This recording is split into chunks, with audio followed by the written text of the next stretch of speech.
Permohonan Solo untuk berubah status menjadi daerah istimewa membuka fakta jika sejumlah daerah lain juga sudah melakukan usaha serupa.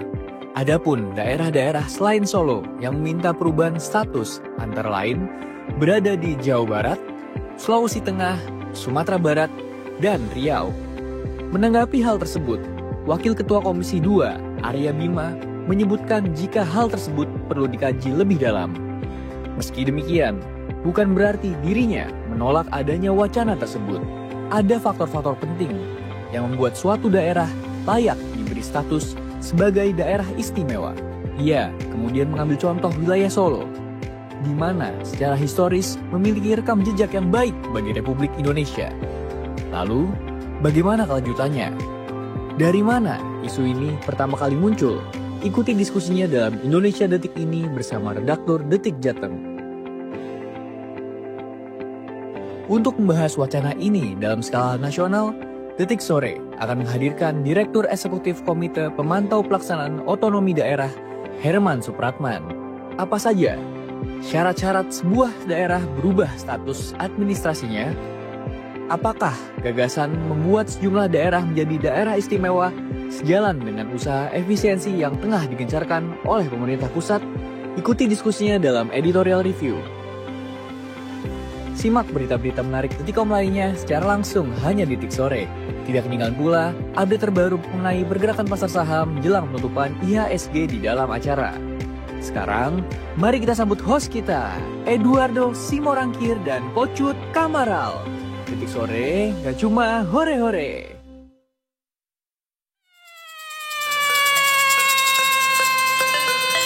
It's so good to see you again.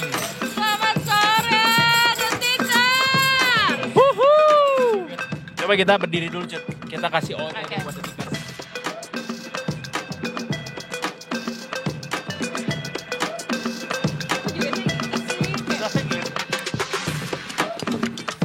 Ntar nanti di apa slow-mo, velocity.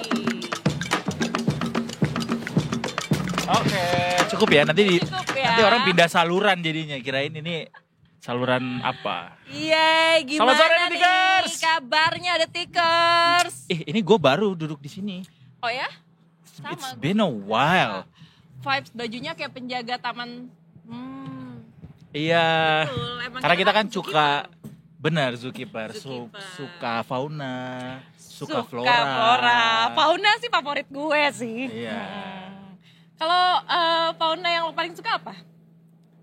Burung, Jenisnya burung apa kalau boleh tahu? Garuda. Wah, karena di dadaku kan. Ada kamu sih. Betul. Semuanya tetap kayak bermain kata ya, diterusin loh. Jadinya ke Vina Panduwinata ya. Di aku ada kamu. Dadaku, ada kumismu. Mana? Belah deh dadanya. Aduh adek ini Mau juga abang yang yang rayu. statue.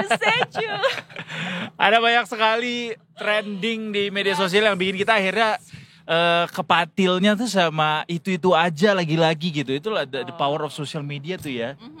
Kayak hari ini kemarin tuh sempat malam chaos ini. Betul, sekarang statue. Apalagi ya? Bener-bener nih statue tuh jatohnya terekam tak pernah mati. Karena mau tidur Semua bener-bener terekam tak pernah mati.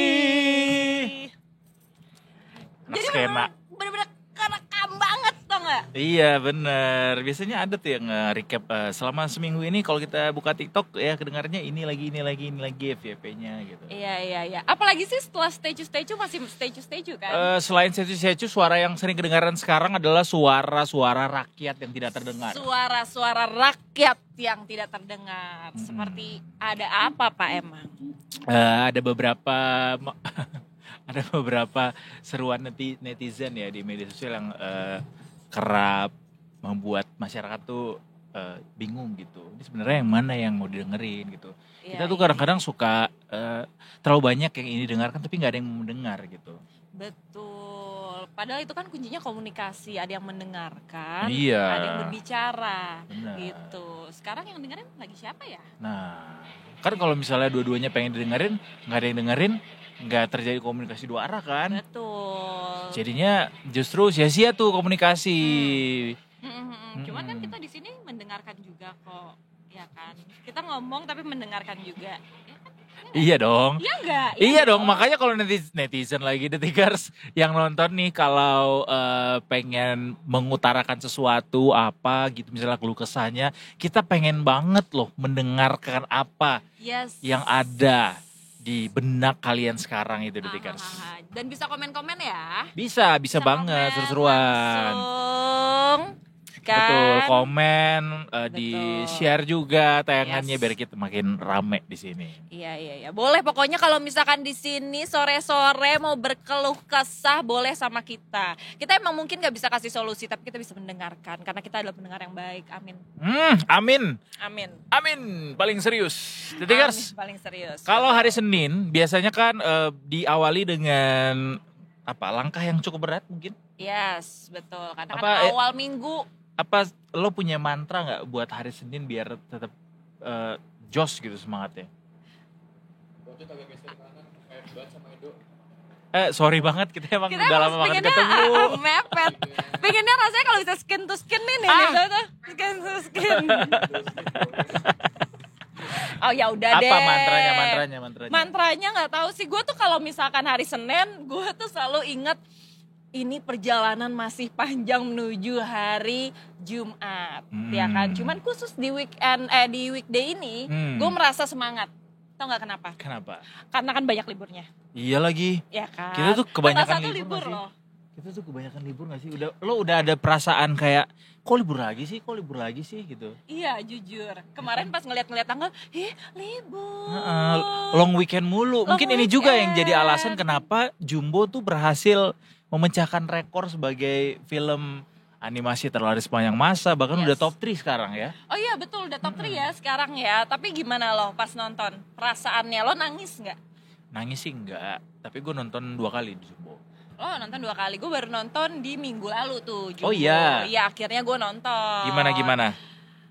Nah, kalau gue tuh jangan disamain sama masyarakat umum ya. Karena kadang-kadang mungkin empati gue berbeda sama masyarakat umum. Gue jatuhnya tuh lebih ke, kok si pemeran utama anak-anak ini kok kayak gitu? Yuk gue sebagai ibu-ibu pengen kayak jewer dikit ya.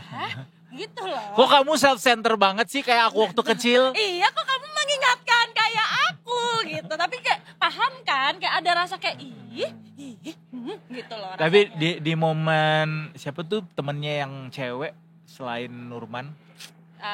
Mae. Di momen Mae bilang kamu tuh gitu, pengennya didengerin terus tapi nggak mau dengerin orang gitu. Nah itu tuh. Tersentil. Menurut gue Don Gemini sih. Menurut gue juga sih, kayaknya Gemini sih. Self-center banget. Mae kayaknya Aries. Iya, Mae Aries. Nurman tuh kayaknya Leo sih. Nurman Leo. Karena dia punya kambing. Enggak dong. Enggak, kambing Aries ya.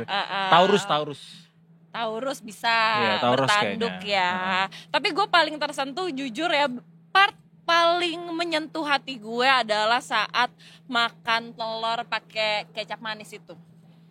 Itu yang kapan ya? Yang abangnya bilang si Ata. Iya Ata sama bener. abangnya. Kalau ada apa-apa ngomong sama abang, jangan nyakitin orang lain. Kayaknya semua part sedihnya tuh di Ata deh. Jujur malah iya. Iya. Donnya gitu. Kurang karena Don kayak Raya. Bukan Don itu ya. Don. Beneran, Don kan kayak Raya. Emang kayak Raya. Lah, dia tinggal sama neneknya, terus kamarnya bagus banget. Terus dia dicukupi segala macam kebutuhannya. Tidak terlihat compang-camping seperti Nurman atau mungkin Iya, Atta, iya sih. gitu. Iya. Rumahnya bagus banget di antara yang lain. Betul. Mungkin bukunya banyak. Oh iya. Kan ini. Impor semua lagi bukunya. Kan bapaknya ini penulis. Iya. Tahu nggak kenapa gue juga bisa bilang kenapa mereka kaya? Kenapa? Bukan penulis atau ilustrator? Ilustrator. Penulis apa ilustrator sih? Kan gambar kan mereka. Dan bikin cerita. Iya iya sama lah, termasuk okay. itu. Nah, orang miskin cenderung nggak bisa memilih profesi sebagai ilustrator karena dianggap tidak cukup menjanjikan buat ekonomi gitu. dianggap ya. Jadi kita asumsinya adalah orang tuanya Don tuh punya latar belakang ekonomi yang cukup baik sehingga mampu memilih apa yang mereka inginkan. Itu dua-duanya lagi jadi ilustrator kan. Iya, make sense menurut gue ya. Dan ini omanya juga abis itu juga nggak ngapa-ngapain kan? Iya. Asuransi itu, uang asuransinya. Iya asuransi, terus dia juga udah punya banyak deposito, reksadana. Kan kalau misalkan kejual tuh buku-bukunya mungkin kan ada kan aliran-aliran itu kan. Iya itu juga termasuk. Oh iya juga ya. Iya, terus gue yang bingung juga nih kenapa ya? Ini juga kayak nggak tahu udah sempat ditanyain gak ya sama Rian Adriandi. Kenapa semuanya di kampung itu yatim piatu nggak punya orang tua? Itu ada di otak saya, cuman kan berasumsi kalau mungkin yang teman-temannya yang main casting enggak, atau nggak ditampilin aja orang tuanya gitu. Iya mungkin, tapi beneran nggak ditampilin sama sekali. Beneran nggak ditampilin. Benar. Siapa? Mary dua-duanya udah meninggal. Iya. Mae nggak ditampilin. Kalau ada orang tua asuhnya kan, kalau si Mae ada orang tua asuh ya. Terus si Nurman juga udah nggak ada dua-duanya. Ada koknya doang. Betul. Si Atta juga nggak ada. Betul. Sama abangnya. Don apalagi dua-duanya nggak ada. Iya pas pentas juga kayak orang gedenya agak-agak nggak banyak gitu Pak. Iya warga aja gitu. Iya nggak ada yang spesial. Juga, ini orang tuanya yang mana juga kayak nggak kelihatan pasangan. Betul ya. Kan? Nggak terlihat suami istrinya. Kenapa ya? Nanti deh kita tanyain deh. Ya udah deh. Tapi sebelum itu kita tanyain ini Ibda Syahara udah nonton Jumbo belum? Oh coba. Apakah Ibda Syahara satu di antara 7 juta orang yang udah nonton Jumbo itu? Selamat sore Ibda Syahara.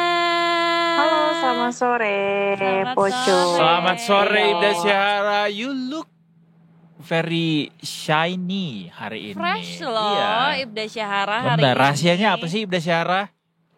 Rahasianya jangan salah pilih shade lipstick. Itu ya, oke. Beda hari ini ya, bener ya. Ibda Syahara udah nonton Jumbo belum?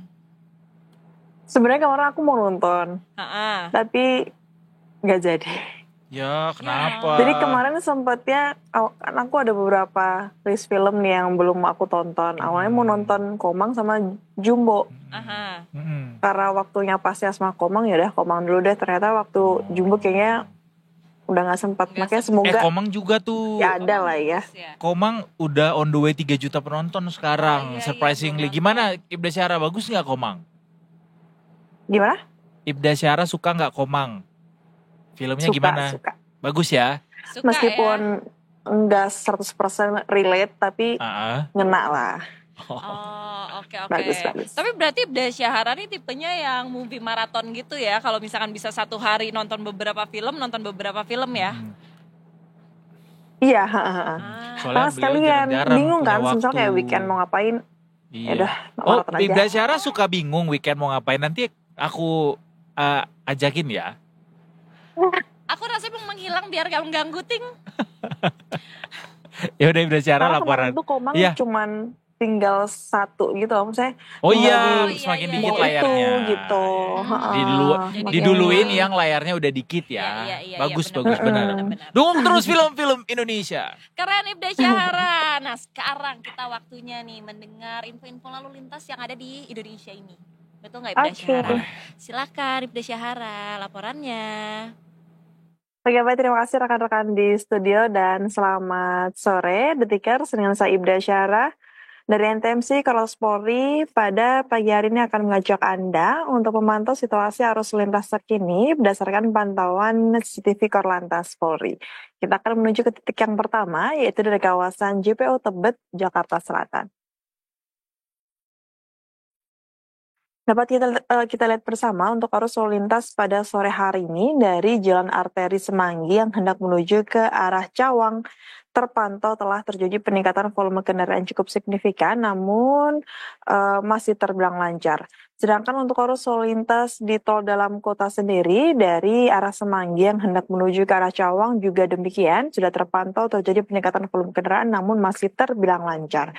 Kami menghimbau kepada Anda, para pengendara, agar tetap berhati-hati dan tetap berada pada lajur Anda dengan tidak menggunakan alasan terburu-buru agar dapat menggunakan bahu jalan, karena bahu jalan hanya diperuntukkan untuk kendaraan dalam kondisi darurat saja. Baik Detikers, kita akan menuju ke titik yang kedua, yaitu dari kawasan JPO Taman Anggrek, Jakarta Barat. Untuk arus lalu lintas pada sore hari ini dari arah Selipi yang hendak menuju ke arah Grogol melalui jalur arteri terpantau ramai namun masih terbilang lancar. Hal yang sama pun juga terjadi untuk arus lalu lintas di tol dalam kota dari arah Jakarta yang hendak menuju ke arah Bandara Soekarno-Hatta.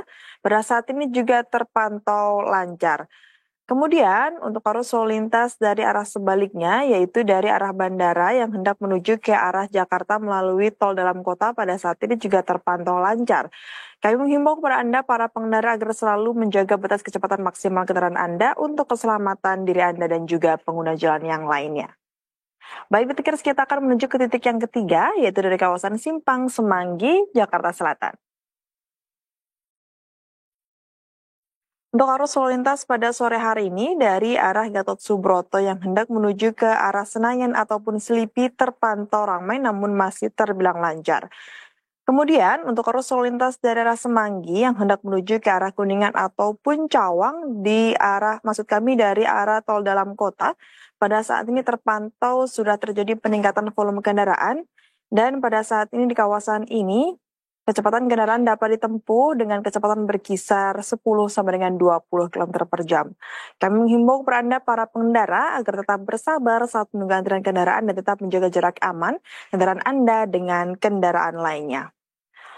Baik Detikers, kita akan menuju ke titik yang terakhir, yaitu dari kawasan Simpang Nagrag, Cikeas, Bogor. Dapat kita saksikan bersama bahwasanya untuk arus lalu lintas dari arah Cilengsi yang hendak menuju ke arah Cibubur pada saat ini terpantau ramai. Hal yang sama pun juga terjadi untuk arus lalu lintas dari arah sebaliknya, yaitu dari arah Cibubur yang hendak menuju ke arah Cilengsi. Pada saat ini juga terpantau ramai, namun masih terbilang lancar. Kami menghimbau kepada Anda, para pengendara, agar tetap berwaspada, mengingat di kawasan ini banyak sekali aktivitas angkutan umum yang kerap kali menaik turunkan penumpang di sembarang tempat. Dan Detikers, bagi Anda yang ingin mengetahui seputar informasi arus lalu lintas terkini, Anda bisa menghubungi line call center kami di 15669 ataupun di SMS Center di 9119. Sepelanggaran, sepecelakaan, keselamatan untuk kemanusiaan, inisiatif dan salam presisi. Demikian Ibda Syara melaporkan kembali bersama dengan rekan-rekan di studio. Silakan. Ibda Syara, terima kasih banyak atas laporannya. Tapi sebelum kita berpisah, boleh nggak Ibda Syara jawab satu pertanyaan lagi? Yes. Apa tuh? Ibda Syara udah tahu lagu Statue dong ya? Lagu Statue. Lagu Statue udah tahu dong ya? Tahu. Tapi nggak hafal sih. Oh, langsung. Padahal mau ngajakin kayak Statue. Gimana? Mulainya dari mana sih? Tapi tahu nggak jogetannya Ibda Syahara yang kayak gini kan? Nggak bohong ya, ini lagi putus-putus banget nih. Oh, ini lagi putus-putus banget. Nanti aja pas kita udah nyambung untuk kedua kalinya. Yang kedua kalinya. Ya udah, nanti kita ketemu lagi Ibda Syahara. Terima kasih banyak atas laporannya. Sesi kedua ya, kita Statue Ibda Syahara. Terima kasih laporannya. Selamat sore. Selamat sore. Dari Ibda Syahara yang tadi melaporkan tentang kondisi jalan di Jakarta sore ini, kita juga mau ngasih tahu satu informasi penting buat Anda yang sering berada di jalanan. Yes. Terutama mungkin yang tidak menggunakan kendaraan pribadi alias transportasi umum. Karena ini berita baik buat seluruh anak kereta alias angker. Sekarang makin banyak nih gerbongnya dari Kers, karena udah nambah lagi, ada yang baru nih, rangkaian KRL impor kali ini yang datang dari China sudah mendarat di Indonesia dan segera akan bisa kita jajal bersama. Luar biasa. Jadi ada berapa banyak Cut yang datang nih? Jadi secara total itu sebanyak 27 trainset dengan total sebanyak 324 unit kereta. Itu yang dipesan. Iya, nah total pemesanan sarana KRL baru oleh KAI Komuter tersebut terdiri dari 16 trainset dari PT Inka Persero dan sebanyak 11 trainset KRL pemesanan dari CRRSC. Gitu, jadi emang banyak, jadi emang nggak takut nih, kan biasanya kalau misalkan anak kereta tuh suka jam-jam tertentu ya ampun dempet-dempetan udah kepepet. Mungkin ini salah satu ya sebuah solusi supaya kita bisa naik KRL dengan tenang, dengan menambah armadanya. Mudah-mudahan begitu ya, dan mudah-mudahan sudah segera cepat gitu diinstal ke rangkaian gerbong lainnya di rel sehingga bisa menambah jumlah armada, jadi nggak terlalu padat lah gerbong kereta kita. Jadi juga nggak macet. Betul, nggak macet karena makin banyak orang pakai transportasi umum ya. Dan juga bicara soal bagaimana saat ini kita mempererat hubungan dagang kita sama China, salah satunya dengan melakukan impor nih KRL dari China. Nah sekarang ini juga ada yang lagi was-was nih sama kebijakan tarif Trump ini. Jadi Bu Sri Mulyani sudah menyiapkan jurus untuk bisa mengantisipasi yang namanya gejolak dari tarif Trump ini. Buat bisa ngegenjot ekspor Indonesia. Kan sekarang nih solusi jangka pendeknya adalah kita naikin impor kita dari Amerika sehingga balance trade-nya trade balance-nya itu bisa tercipta gitu. Jadinya nggak ada lagi yang surplus atau yang minus gitu. Nah sekarang Bu Sri Mulyani katanya Indonesia akan melakukan diversifikasi hubungan dagang dengan banyak negara sebagai respons terhadap dinamika perang tarif atau perang dagang yang terjadi saat ini antara Amerika dan China atau juga negara lainnya. Dan kebijakan ini tidak cuma berpengaruh buat Indonesia, jadi seluruh dunia, makanya butuh yang namanya diversifikasi hubungan perdagangan. Kalau diversifikasi hubungan percintaan nggak boleh tapi ya. Nggak boleh ya? Karena kalau hubungan percintaan diversifikasi itu namanya selingkuh. Itu namanya maruk. Maruk ya. Ingat banyak orang yang masih nggak punya pasangan di Indonesia ini. Betul. Jadi emang iya? satu orang satu aja. Masa sih? Emang banyak? Kayaknya yang gue lihat semuanya udah pada berpasangan. Enggak. Udah kayak lovebird berduaan, nempel. Mungkin lo liatnya di situ aja kali. Mungkin kurang jauh mainnya ya. Itu juga bisa. Tapi ini soal hubungan dagang nih, jadi kan yang harus didiversifikasi. Jadi Bu Sri Mulyani bilang kondisi global itu mendorong banyak negara untuk mengevaluasi kembali strategi perdagangan mereka dan mencari alternatif pasar ekspor di luar dari Amerika Serikat.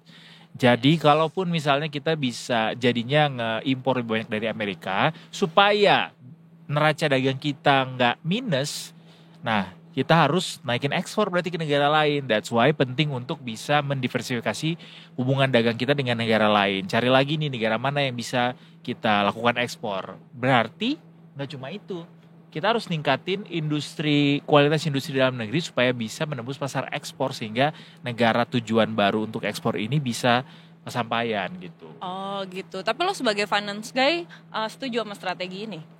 Setuju. Ini adalah strategi yang harus terus dilaksanakan karena kita memang nggak boleh bergantung sama satu negara. Harus bisa fleksibel gitu. Nggak boleh bergantung sama satu sumber aja. Nah dengan strategi ini apa yang kita masyarakat bisa ikut bantu? Contohnya yang kecil-kecil lah, siapa tahu yang bisa membantu ini tingkatin kualitas produk yang kita punya. Ini kan sebagai pebisnis nih di Indonesia misalnya, tingkatin kualitasnya sesuai banyak belajar tentang ekspor impor gitu ya, karena dengan kita mengetahui bagaimana market di luar, permintaannya seperti apa, terus belajar juga sama ahli-ahlinya, kita tuh bisa dapetin pasar-pasar baru, nggak cuma dalam negeri, pasar ekspor tuh juga cukup luas gitu yang bisa dijangkau, gitu kali. Menarik deh, suka deh ngobrol-ngobrol kayak gini. Pengen jual apa? Rasanya pengen menjual sesuatu. Pengen ekspor apa kalau bisa ekspor barang keluar? Jujur ya di otak gue lebih ke kayak bawang-bawangan sih. Entah kenapa. Kayaknya menarik nih gitu. Atau kalau nih. Lo harus ke Brebes kalau gitu, banyak. Enggak, tapi jujur ya salah satu yang pingin banget gue ekspor adalah nih, bisa nggak sih ekspor ini kecap manis di Bangladesh, soalnya nggak ada. Impor dong. Impor. Soalnya gue mau masak emang beda? Gak ada. Enggak ada. Oh di sana nggak ada kecap manis? Gak ada. Beneran nggak ada kecap manis. Orang-orang di sana nggak tahu bagaimana kecap manis itu bisa mengubah rasa menjadi. Gue bener-bener Nih gue pindah 3 swalayan karena kan emang dikit ya swalayan di sana. Dari yang swalayan kayak gede banget sampai yang lokal kayak yang mini-mini tuh nggak ada. Jadi gue kayak harus bawa kecap. Iya ini peluang dong berarti. Iya. Lo bisa menjadi perantaranya, lo bisa jadi brokernya. Jadi misalnya ada produk Indonesia yang bisa diekspor ke sana. Nah, lo jadi brokernya. Enggak, tapi rempah-rempahan tuh cocok gak ya sama kecap manis? Itu dia yang gue pikirin. Cocok lah. Masa? Makan ayam cabai hijau pakai kecap enak gak? Enak kan? Enggak pernah. Gue gak pernah makan ayam cabai hijau pakai kecap. Lah, enak tahu coba. Oke nanti gue coba. Enggak cuma Kiko yang enak tahu. Ayam cabai hijau pakai kecap enak ya. Tahu. Kiko. Enak tahu. Kita break dulu ya Detikers. Abis ini kita akan bergabung dengan Keraton Solo, bukan sih ya. Kita akan bergabung sama Detik Jateng. Kita mau ngobrol soal ada usulan penambahan daerah istimewa baru di Indonesia. Salah satunya di Solo Surakarta ya. Solo ya. Nah, sebenarnya nggak cuma Solo, tapi ada beberapa daerah lain. Tapi nanti kita ngomong dulu bareng sama Detik Jateng soal bagaimana usulan ini timbul dan seperti apa progres usulannya. Iya, makanya jangan kemana-mana, tetap di Detik Sore. Gak cuma hore-hore.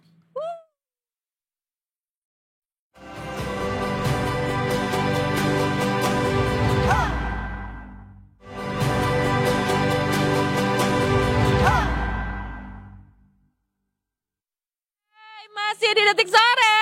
Gak cuma hore-hore. Sudah jam 15.42. Yes. Mas Rofik udah nungguin buat ngobrol bareng sama kita. Kita juga udah nungguin dan gak sabar buat ngobrolin isu ini. Karena dari minggu lalu, lebih tepatnya akhir pekan lalu tuh isu ini mengemuka kembali soal usulan beberapa daerah untuk menjadi daerah istimewa. Betul. Kali ini kita satu-satu dulu deh. Dari yang paling dekat sama Jakarta yaitu Solo atau Surakarta yang diusulkan menjadi daerah istimewa Surakarta. Iya. Iya benar DIS. Iya.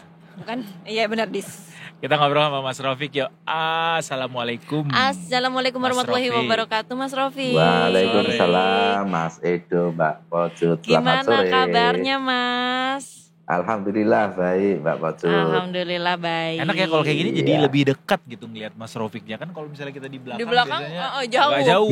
Ngelihatnya kalau kayak gini lebih enak. Iya ya, kelihatan lebih dekat ya. Iya. Mas Rofik, usulan soal Solo atau Surakarta menjadi daerah istimewa Surakarta ini nih sebenarnya nggak tahu ya, correct me if I'm wrong Mas Rofik, sebenarnya sudah cukup lama ya disampaikan, cuma baru mengemuka kembali atau seperti apa sebenarnya jalan ceritanya Mas Rofik?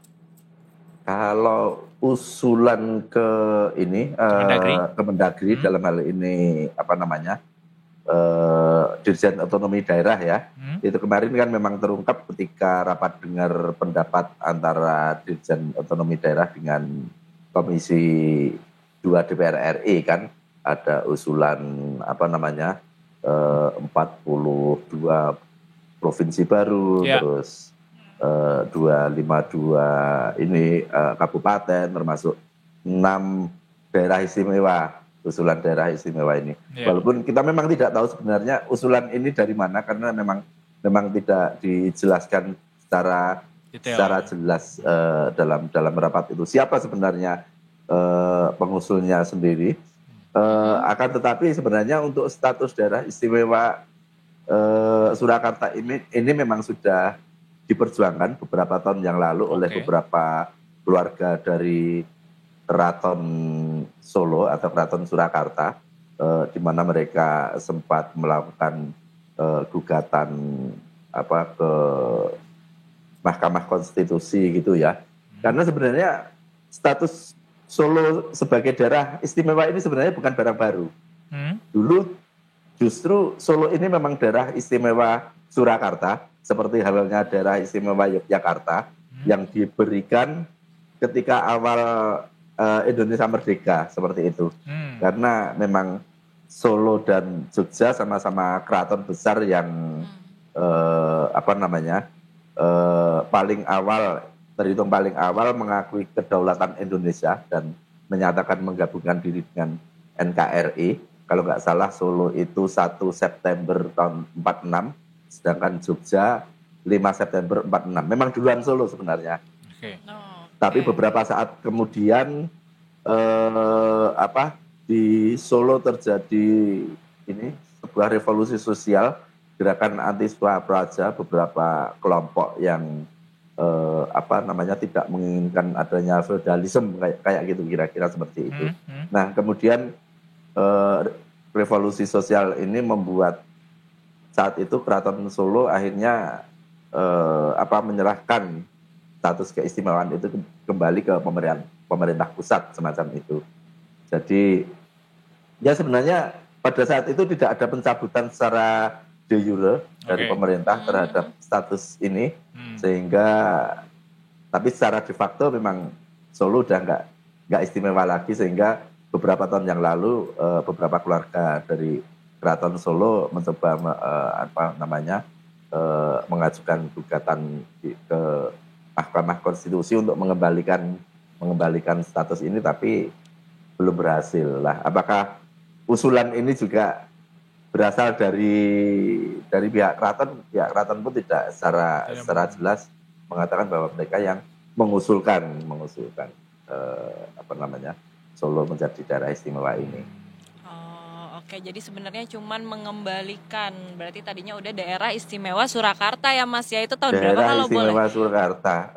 Pada awal kemerdekaan sampai tahun 46. Tahun 46 karena memang saat itu gerakan anti Praja itu sampai menculik raja, menculik istri raja, patih semacam itu, dan waktu itu sampai Pak Karno mengeluarkan PP tahun nomor 16 tahun 46 itu menyatakan bahwa negara dalam kondisi bahaya waktu itu karena gerakan yang muncul di Solo ini. Perubahan apa yang terjadi Mas ketika misalnya Surakarta menjadi daerah istimewa gitu? Ya sebenarnya ini juga masih belum jelas ya. Surakarta mau jadi istimewa dalam bentuk apa? Tapi kalau melihat seperti tetangga sebelah kan, Solo sama Jogja itu kayak kota kembar nih. Iya betul. Kemungkinan ya keistimewaannya tidak jauh-jauh dari masalah kebudayaan ya barangkali. Karena ya sejauh ini yang punya status keistimewaan kan cuma Jogja dan Aceh. Ya kalau Aceh lebih ke politik lokal, kalau Jogja ini kan lebih ke masalah-masalah budaya semacam itu, sehingga bisa jadi di Solo itu juga yang diharapkan dengan adanya daerah istimewa Surakarta ini ya lebih memiliki nafas yang panjang untuk pengelolaan budaya, kurang lebih seperti itu. Cuman kalau memang sama kok jadinya nggak istimewa ya. Harusnya kalau istimewa apa perbedaannya gitu ya? Ada iya betul. Kalau istimewa itu harus ada pembedanya kan, ada kekhususan. Tapi kalau sama kok jadi kurang istimewa gitu. Iya. Ada duanya. Kalau sejauh ini pro kontranya dari internal ataupun ke eksternalnya Pemda itu sebenarnya udah ada belum sih Mas untuk jadi daerah istimewa Surakarta ini? Kalau Pemda gitu sepertinya memang mereka juga masih belum memiliki gambaran juga ini isu ini mau dibawa kemana, karena mereka juga mengaku bukan pengusul, dan mereka juga menyatakan belum pernah membahas hal ini. Demikian juga dari Provinsi Jawa Tengah ini juga yang cukup berkepentingan, karena kalau Solo jadi daerah istimewa mereka kehilangan sebagian wilayahnya yang selama ini Surakarta masuk Jawa Tengah. Tapi dari Gubernur Ahmad Lutfi sendiri juga belum mau berkomentar banyak, karena Gubernur mengatakan bahwa kalau memang masalah pemekaran ini memang urusannya pusat. bukan urusannya provinsi. Dan kalau dari Komisi 2 DPR sendiri, Wakil Ketua Aryo Bimo sendiri ya walaupun tidak secara tegas menolak, tapi menyatakan bahwa bagi Komisi 2 ini bukan yang urgent untuk segera dibahas semacam itu mengenai daerah istimewa Surakarta. Tapi pembahasan di tingkat daerah sudah ada dilakukan, Mas? Belum ada. Belum. Justru sama sekali belum ada pembahasan di daerah, baik di kota Surakarta sendiri maupun di Karesidenan Surakarta. Padahal ini kalau jadi daerah istimewa Surakarta kan barangkali ada 6 kabupaten dan 1 kota yang masuk di dalamnya. Surakarta, Boyolali, Klaten, Sukoharjo, Sragen, Karanganyar, dan Wonogiri. Paling enggak kan itu. Tapi di antara kepala-kepala daerah ini juga kami pantau belum ada pembicaraan mengenai hal ini. Jadi kita memang belum tahu betul sebenarnya siapa pengusul ke Dirjen Otonomi Daerah ini mengenai status daerah istimewa Surakarta. Termasuk bagaimana implikasi kalau misalnya ini beneran diberikan status istimewa gitu, Mas, apakah lantas ada daerah yang dimekarkan nanti atau mungkin daerah istimewa Surakartanya jadi provinsi sendiri kah atau ada pemekaran seperti apa? Mungkin dampaknya, Mas, secara administratif? Iya, seperti yang terjadi di Jogja misalkan, di Jogja daerah istimewa Yogyakarta itu kan juga dipimpin oleh seorang gubernur yang nggak ada pemilihan langsung penetapan bahwa yang menduduki tahta sebagai Hamengkubuwono otomatis menjadi gubernur di DIY. Nah, apakah itu nanti juga akan berlaku juga di daerah istimewa Surakarta ini ketika ini sudah didis gubernur siapa yang menjabat sebagai Pak Kubuwono nanti menjadi gubernur, jelas kalau ini memang nantinya seperti itu jelas dis ini akan terpisah dari Jawa Tengah gitu. Cuman ini juga masih sepertinya perlu kita ini juga pantau juga apakah masyarakat juga sudah siap nanti kalau di daerah istimewa Surakarta ini nggak ada lagi pilgub gitu kan. Iya, jadi kurang rame nanti. Nggak ada wali kota jadinya rame lagi. Iya. Tapi kalau wali kota mungkin ya kayak Jogja, wali kota Jogja masih ada, cuman gubernur ini kan cukup strategis bagi partai juga cukup strategis partai memiliki gubernur. Saya kira penolakan politik juga akan sangat tinggi kalau terhadap usulan ini. Betul. Cuman barangkali yang diharapkan adalah ya kayak Jogja punya dana keistimewaan yang cukup besar yang nilainya sampai triliunan. Mungkin yang banyak diharapkan dari pengusul ini ya memang dana keistimewaan yang bisa mengalir ke ini di Solo dan sekitarnya kan. Kalau memiliki anggaran yang cukup besar, nggak jadi hanya daerah istimewa tapi juga menjadi gairah istimewa. Gairah istimewa. Tapi dari DPRD apakah dominan mendukung, Mas, terhadap usulan ini atau seperti apa ininya aspirasinya? Kalau di Solo memang semua masih menunggu untuk dari beberapa legislator juga masih belum bersedia untuk berkomentar mengenai ini karena ya ini untuk di tingkatan publik memang belum menjadi pembahasan yang serius atau belum pernah melakukan pembahasan secara serius dan waktu kampanye kemarin juga tidak ada satupun partai maupun legislator yang membawa isu ini semacam itu. Jadi memang sejauh ini memang dari legislator maupun dari eksekutif di pemerintah Kota Surakarta memang semua masih menunggu mau kemana sih isu ini mau dibawa masih belum jelas. Baik. I see. Oke, jadi kita masih menunggu ya berita selanjutnya. Masih menunggu, belum banyak yang bisa disampaikan juga, Mas, ya, karena memang wacananya tuh masih bergulir liar begitu ya, karena ini berbarengan sama usulan-usulan daerah lain juga yang pengen daerahnya jadi daerah istimewa gitu. Yes, Kebetulan betul. ada juga nih Surakarta salah satunya. Iya, nanti kita betul ada 6 usulan ya. Benar Mas. Banyak nih Mas pemekarannya tadi udah di-mention juga sama Mas Rofik, ada bahkan untuk provinsi aja sampai 42 ya Mas Rofik ya. Iya betul, makanya apalagi yang istimewa 6, yang istimewa banyak banget gitu, saya juga agak benar juga. Iya. Jadi kalau memang istimewanya banyak, jadi nggak ada yang istimewa dong. Iya kalau semuanya istimewa nggak ada yang istimewa dong jadinya. Makanya jadi umum malahan ya. Iya. Terima kasih banyak kalau gitu Mas Rofik atas informasinya. Mas Edo, Mbak Mojud, terima kasih juga. Tunggu Surabinoto Sumannya ya Mas ya di studio ya. Siap. Enak tuh ya buat sore-sore. Wah paling suka tuh gua bener. Iya. Nanti deh mampir kapan-kapan ke Solo. Mampir lah ke Solo, siap. Kulineran nanti kita di Solo. Terima kasih sekali lagi Mas. Terima kasih juga Mas. Selamat sore. Selamat sore, salam sehat selalu. Salam sehat juga Mas. Benar kata Mas Rofik, ada 6 daerah nih yang mengusulkan menjadi istimewa. Termasuk salah satunya di daerah gua, daerah istimewa Riau. Oh Riau juga. Sumatera Barat juga termasuk tuh. Dia juga mengusulkan daerah istimewa Minangkabau kalau nggak salah namanya. Daerah istimewa Dim. Jadinya Dim ya kan. Yang penting nggak diem aja.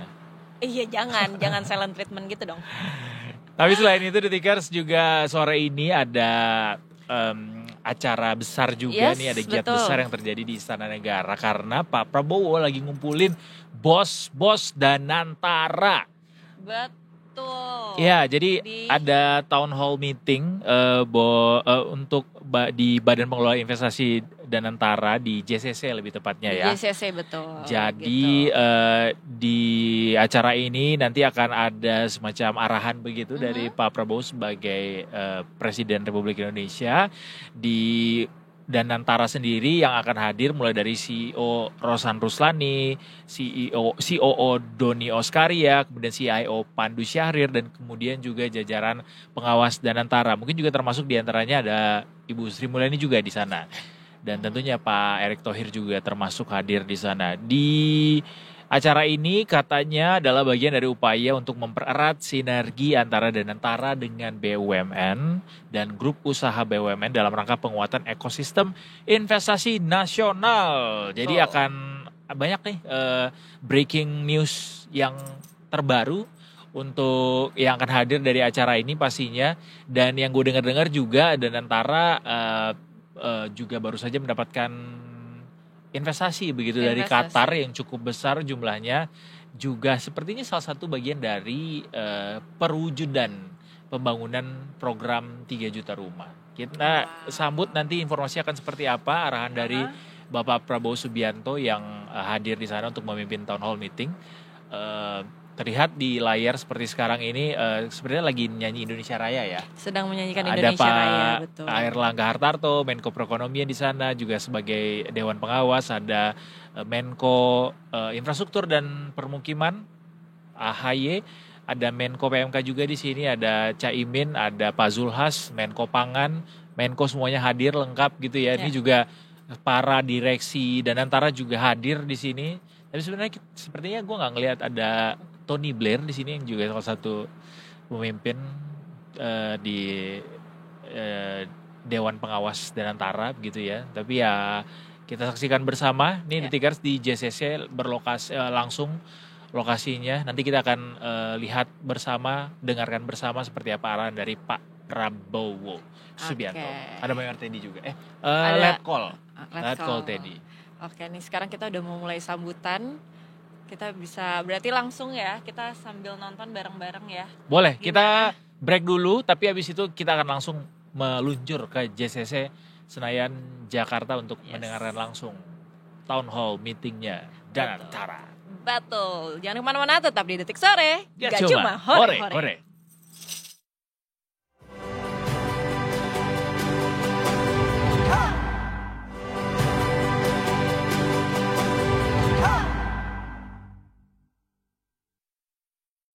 Yeah.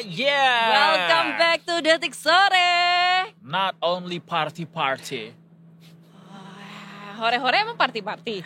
Iya, happy-happy. Bisa diparafrasekan ke party-party. Boleh, yes. Tapi kayaknya ini bukan saat yang tepat untuk party ya, di tengah situasi ekonomi yang sedang bergejolak. Betul. Tidak baik rasanya kita untuk bermalas-malasan, berhore-horean doang. That's why tagline kita sebenarnya cukup relevan nih. Yes, nggak cuma hore-hore.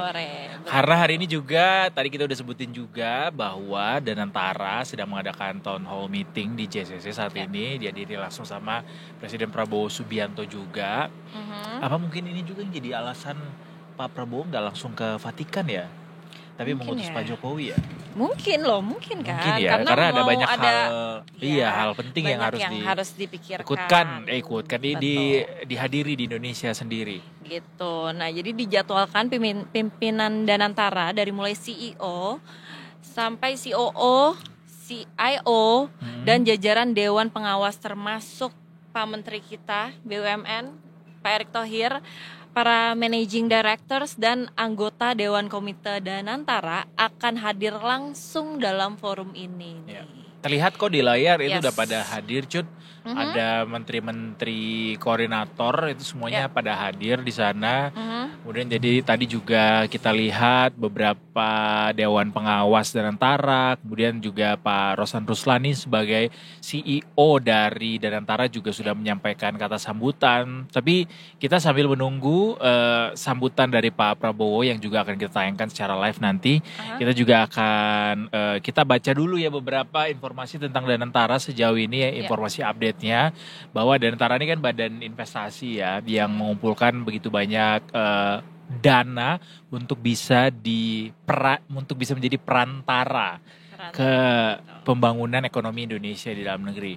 Nah, sejauh ini ada sejumlah komitmen investasi yang masuk katanya, termasuk investasi dari Qatar juga. Tadi kita udah sempat sampaikan gitu ya, ada investasi dari Qatar yang dibawa sekitar, if I'm not mistaken, sekitar 26 miliar US dollar. Tapi coba dicek lagi. Yang pasti investasi dari Qatar ini sudah merupakan investasi yang ditunggu cukup lama karena kerap kali disampaikan begitu dalam berbagai macam pertemuan untuk bisa masuk sebagai daftar investor Danantara. Gitu. Dan ternyata ini ada 2 negara juga yang sedang PDKT ke Danantara selain daripada Qatar. Kata Pak Rosan Ruslani itu ada 2 lagi yang sedang PDKT sama Indonesia atau sama Danantara. Jadi mungkin pada saat ini saya belum bisa menyampaikan detailnya karena kita juga sedang berbicara untuk mendetailkan, untuk merealisasinya. Kami berbicara dengan ada 2 fund dari negara lain. Insya Allah ini bisa terrealisasi juga. Jadi tidak disampaikan secara gamblang invest fund dari negara mana ini. Yang pasti yang sudah mengungkapkan komitmen investasi bersama dengan Danantara adalah Qatar. Kedua pengelola investasi ini sedang membentuk sebuah lembaga joint fund dengan dana patungan masing-masing 2 miliar US dollar. Oh itu dia, 2 miliar US dollar. 2 miliar USD, wow. Iya. Nah, beberapa yang jadi bidang-bidang prioritas antara Danantara dan KIA yang dari Qatar itu mulai dari proyek hilirisasi, bidang kesehatan, bidang digital ekonomi, dan juga renewable energy atau energi baru terbarukan. Itu. Dan dengan hadirnya 2 negara lagi yang akan bergabung dengan Danantara begitu, kata Pak Rosan, ini menjadi bukti bahwa Indonesia masih diminati untuk menjadi tempat berinvestasi dari negara-negara lainnya.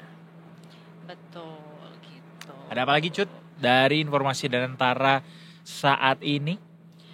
Jadi ya tadi udah disebutin ya sama Bapak Edo. Jadi Danantara memprioritaskan investasi pada 9 sektor dalam 12 bulan ke depan, termasuk industri hilir, hulu, manufaktur, ketahanan pangan, infrastruktur digital, air dan limbah, keamanan energi, dan sektor-sektor baru seperti AI, semikonduktor gitu. Jadi proses investasi akan segera dimulai insya Allah secepatnya karena ini kan emang buat ekonomi negara juga ya. Betul. Gitu. Tapi kalau misalkan menurut lo lagi nih sebagai sebagai finance guy.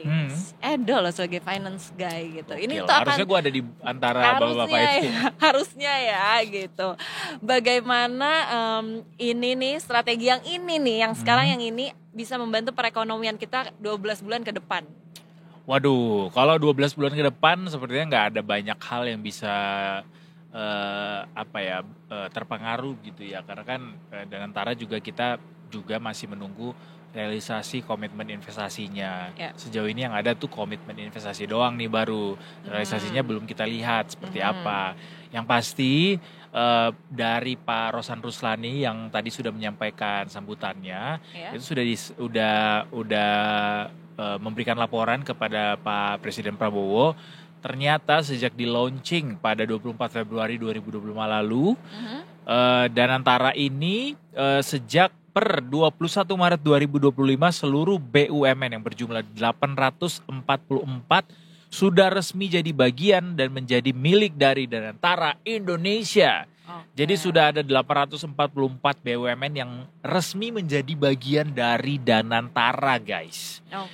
Nah, Pak Rosan menilai Danantara ini hadir di waktu yang tepat di masa-masa kita sedang terhimpit yang namanya dinamika global gitu, termasuk dari perang dagang dan juga sejumlah kejadian geopolitik lainnya. Nah, dalam kondisi ketidakpastian global saat ini yang sedang terjadi, semua negara harus bersandar pada kekuatan ekonominya sendiri. Nah, Indonesia got lucky dengan hadirnya Danantara, blessing in disguise gitu ya, di tengah situasi yang tidak pasti ini. Danantara hadir dan dianggap bisa menjadi salah satu penopang ekonomi nasional gitu. Quote-nya seperti ini kata Pak Rosan Ruslani selaku CEO dari Danantara. Kalau kita lihat pada akhir-akhir ini, tensi dari geopolitik, geoekonomi dunia yang semakin meningkat tajam menyadarkan banyak bangsa di dunia ini bahwa kita harus bersandar pada kekuatan ekonomi kita sendiri. Tidak bisa kita bersandar kepada eksternal, kekuatan ekonomi orang lain atau bangsa lain. Oleh sebab itu, Danantara benar-benar hadir pada waktu yang sangat tepat. Begitu katanya. Sementara kalau dari CEO Danantara, Pak Doni Oskaria, mengatakan ini memang semua BUMN sudah masuk Danantara sejak per 21 Maret 2025 kemarin. Meskipun ada beberapa BUMN yang sakit katanya juga juga masuk ke dalam Danantara, jadi bagian dari Danantara katanya.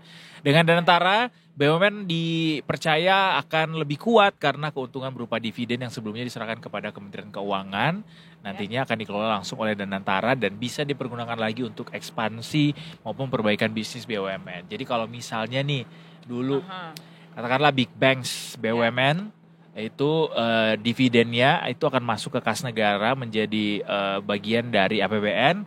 Nah, sekarang dipegang langsung sama Danantara ini.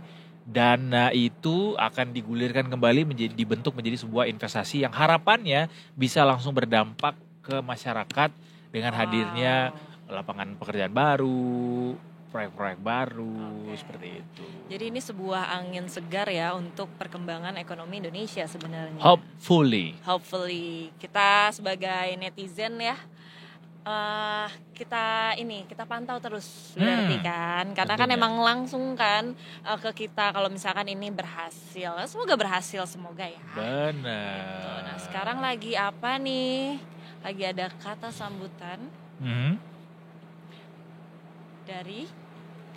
Dari Bapak Muhammad Hidayat, sepertinya lagi doa ya Cut ya. Lagi doa dulu.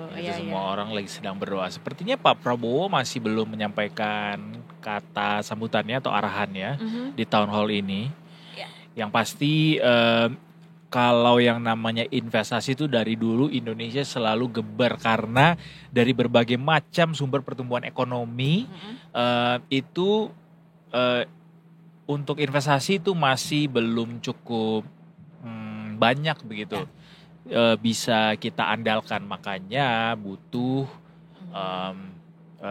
kita genjot lebih besar lagi, termasuk dari hadirnya Danantara saat ini begitu ya.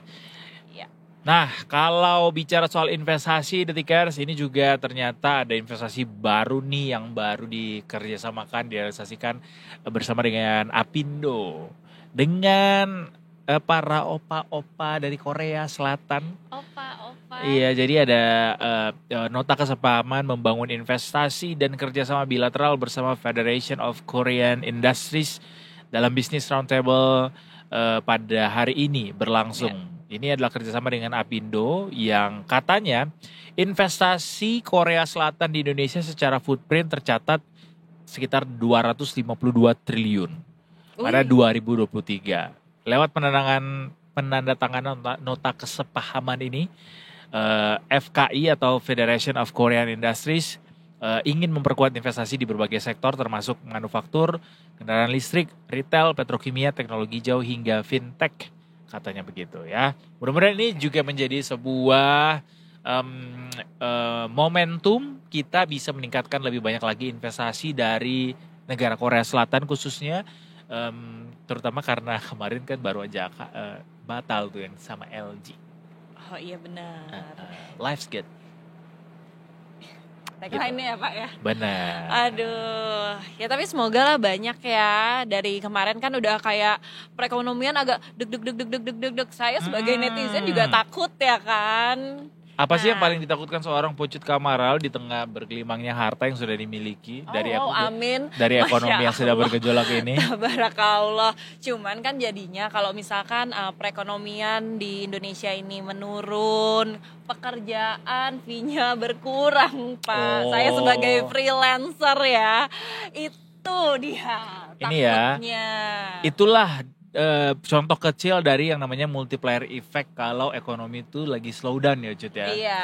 Karena kalau misalnya ekonomi slow down, orang-orang menunda untuk menggelar event kah atau melakukan sebuah kegiatan, sebuah gebrakan. Yes, gebrakan betul. Gebrakan. Jadi otomatis juga akan berkurang tuh yang namanya serapan tenaga kerja di lapangan, termasuk orang-orang kayak kita ya misalnya apakah nge-MC, apakah nge-host itu termasuk. Ketika itu berkurang juga lah pemasukan kita. Betul. Jadi kan kalau misalkan ekonomi Indonesia ini baik, banyak event kayak kita tenang gitu. Seneng banget. Jadi tiap hari tuh handphone kring-kring gitu. Kring-kringnya bukan kayak kring go pip atau kring halo pip gitu kan, karena kan biasanya gitu kan.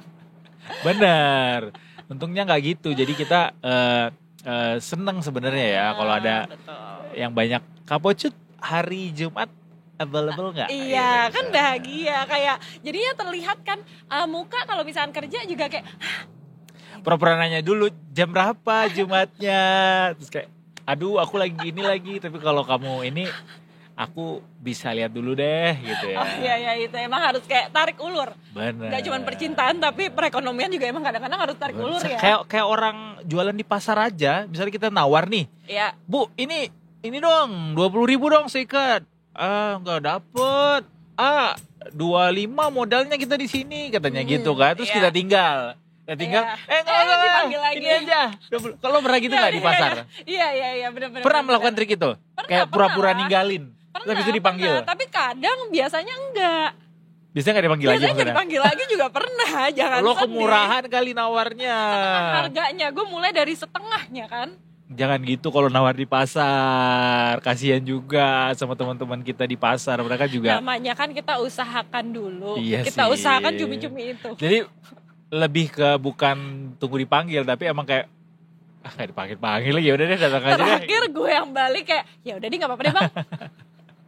Iya. Aduh, tapi ngomong-ngomong nih bergen di pasar nih, Ibda Syahara juga nggak belanjanya di pasar ya? Kita tanya kali ya. Di belanja pasti beliau mah. Bener ya, siapa tahu di swalayan. Atau belanja online aja. Belanja online, coba kan ada 3 pilihan tuh. Coba kita tanya Ibda Syahara. Hai, selamat sore. Ketemu lagi sama Ibda Syahara. Makasih ya juga tanya. Ibda Syahara, selamat sore. Selamat sore Ibda Syahara. Ibda Syahara sudah bisa dengar suara kita. Selamat sore. Dialnya agak panjang ya, kayaknya kita ada perbedaan ini. Sebenarnya denger sih, cuman setiap habis ngomong terus kayak langsung putus-putus gitu loh. Oh gitu, gimana ya cara nyambungnya? Kayaknya ini tanda-tandanya Ibda Syahara lapornya langsung dari sini. Gimana caranya ya kalau langsung dari sini? Bisa. Nanti bisa kita punya banyak layar kok di sini. Nanti dibikinin di sini ya. Jadi datang aja ke sini nanti. Ibda Syahra, tadi kita tuh lagi ngomongin masalah jual beli nih. Ya kan, nah Ibda Syahra tuh tipe yang ke pasar, ke swalayan atau online? Aku semuanya sih. Paling sering kemana? Seperti yang mana? Paling sering sering? Sering semuanya. Semuanya sering. Bohong banget. Kalau emang belanja apa dulu nih? Kalau belanja harian gitu, belanja hariannya ke supermarket kah, atau lewat online kah, atau ke pasar langsung? Kalau belanja buat masak kayak gitu ke pasar, karena ada pasar deket sini. Kalau misal belanja buat kebutuhan bulanan kayak sabun dan lain-lain kayak gitu ke swalayan. Emang Ibda Syahra biasanya suka masak apa sih di rumah? Masakan favoritnya Ibda Syahra apaan sih kalau di rumah? Iya. Ya yang cepet-cepet aja sih. Aku tuh nggak setiap hari masak, cuman kalau lagi pengen aja, seenggaknya ada lah yang dimasak gitu loh. Iya, seperti apa best dish-nya Ibda Syahra? Apa? Ayam goreng. Ayam goreng. Pengen lagi dikirimin ayam gorengnya Ibda Syahra. Pakai sambal. Biasanya aku kayak ngeungkep gitu loh, jadi tinggal goreng-goreng. Iya. Ayam gorengnya yang pakai bawang putih nggak? Ayam kuning ya? Aku pernah nyoba itu. Tapi nggak matang dalamnya. Nggak, kalau bener-bener yang kuning, diungkep warna kuning kayak gitu. Sambalnya pakai sambal terasi apa sambal bawang? Ibda Syahra. Kadang sambal bawang, kadang terasi. Jadi lapar. Apa aja? Ibda Syahra satu lagi sebelum laporan. Kol goreng atau jukut goreng? Nggak suka begituan. Nggak suka goreng-goreng. Iya, mending lalap langsung ya. Yang benar. Oh iya, sama. Sama-sama. Sama-samain. Masih kriuk-kriuk. Ya udah, kalau gitu kita dengerin dulu Ibda Syahra dengan laporannya dari 45 titik di Indonesia. Wow, silakan Ibda Syahra. Oke, baik, terima kasih rekan-rekan di studio dan selamat sore Detikers. Kembali lagi dengan saya Ibda Syahra dari NTMC Korlantas Polri. Pada sore hari ini akan kembali menginformasikan bagaimana situasi arus lintas terkini berdasarkan pantauan CCTV Korlantas Polri. Kita akan menuju ke titik yang pertama, yaitu di kawasan Selipi Palmerah, Jakarta Barat. Untuk arus lalu lintas pada sore hari ini dari arah Semanggi yang hendak menuju ke arah Grogol terpantau sudah terjadi peningkatan volume kendaraan cukup signifikan. Kemudian untuk arus lalu lintas dari arah Semanggi yang hendak menuju ke arah Petamburan pada saat ini juga terpantau sudah terjadi peningkatan volume kendaraan cukup signifikan, namun masih terbilang lancar. Sementara untuk arus lalu lintas dari arah Semanggi yang akan menuju ke arah Pejompongan ataupun Cawang pada saat ini terpantau lancar. Hal yang sama pun juga terjadi untuk arus lalu lintas di tol dalam kota Cawang Grogol pada sore hari juga terpantau sudah terjadi peningkatan volume kendaraan cukup signifikan karena memang berkaitan dengan jam pulang perkantoran namun masih terpantau lancar. Harap para pengendara untuk tetap berwaspada dengan tidak menerobos jalur berlawanan arah dan dihimbau kepada para pengendara untuk selalu berhenti di belakang garis stop dan tetap mendahulukan hak pejalan kaki. Baik, Detikers, kita akan menuju ke titik yang kedua, yaitu dari kawasan flyover Simpang Grogol, Jakarta Barat. Untuk arus lalu lintas sore hari ini dari arah Jalan Raya Daan Mogot yang hendak menuju ke arah Jalan Legend S. Parman terpantau lancar. Hal yang sama pun juga terjadi untuk arus lalu lintas di tol dalam kota dari arah Pluit yang hendak menuju ke arah Tomang pada saat ini juga terpantau lancar. Sementara untuk arus lalu lintas dari arah sebaliknya, yaitu dari arah tol dalam kota arah Tomang yang akan menuju ke arah Pluit pada saat ini juga terpantau lancar. Selalu patuhi peraturan lalu lintas dengan berada di jalurnya masing-masing dan dihimbau kepada Anda para pengendara agar tidak menggunakan bahu jalan karena dapat membahayakan diri Anda pribadi. Baik, Detikers, kita akan menuju ke titik yang ketiga, yaitu dari kawasan Pospol Cisarua, Bogor, Jawa Barat. Untuk arus lalu lintas sore hari ini dari arah Puncak yang hendak menuju ke arah Jakarta ataupun Ciawi terpantau lancar. Hal yang sama pun juga terjadi untuk arus lalu lintas dari arah sebaliknya, yaitu dari arah Jakarta ataupun Ciawi yang hendak menuju ke arah Puncak. Pada saat ini juga terpantau lancar. Kami menghimbau kepada Anda, para pengendara, agar tetap berhati-hati mengingat di kawasan ini juga banyak sekali aktivitas angkutan umum yang kerap kali menaik turunkan penumpang di sembarang tempat. Kami juga menghimbau kepada Anda, para pengendara yang memang akan berhenti di beberapa pertokoan di kawasan ini, harap untuk tidak memarkirkan kendaraan Anda di bahu jalan terlalu lama, karena dapat mengakibatkan ketersendatan arus lalu lintas. Baik, Detikers, kita akan menuju ke titik yang terakhir, yaitu di kawasan Simpang Dago, Bandung. Arus lalu lintas pada sore hari ini dari arah Paster yang hendak menuju ke arah Suropati melalui jalan arteri terpantau lancar. Hal yang sama pun juga terjadi untuk arus lalu lintas dari arah Paster yang hendak menuju ke arah Suropati melalui flyover Pasopati pada saat ini juga terpantau lancar. Sementara untuk arus lalu lintas dari arah Juanda Atas yang hendak menuju ke arah Juanda Bawah pada sore hari ini juga terpantau lancar. Patuhi marka jalan serta rambu lalu lintas yang berlaku. Dan bagi Anda, para pengguna jalan roda 2, harap untuk selalu menggunakan helm yang bersandar SNI demi keselamatan diri Anda pribadi.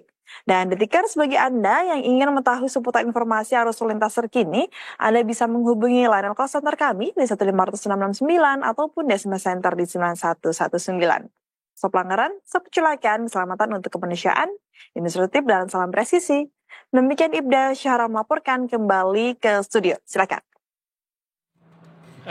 Terima kasih banyak Ibda Syahra atas laporannya. Tapi sebelum kita berpisah, boleh nggak kita tanyain beberapa pertanyaan yang mungkin bisa memicu perdebatan cukup serius di antara kita? Oke, silakan Edo, pertanyaannya. Gimana tuh? Boleh ya. Ibda Syahra tim balas chat oke doang atau yang panjang? Kayak kalau balas oke tuh oke doang atau oke-nya panjang gitu? Oh, kakak gitu ya? Iya, atau oke. Maksudnya OKEE iya, gitu. Betul. Atau yang oke okay aja. Doang. Panjang, tapi nggak panjang-panjang banget sih. Oke. Minimal 2 lah. E-nya. Tim chatan atau voice note? Chat. Tim kalau nonton film bahasa asing pakai sub Indo atau dubbing Indo? Sub Indo. Oh, sub Indo aja ya. Rotinya dimakan sama pinggir-pinggirannya atau dikupas dulu pinggirannya?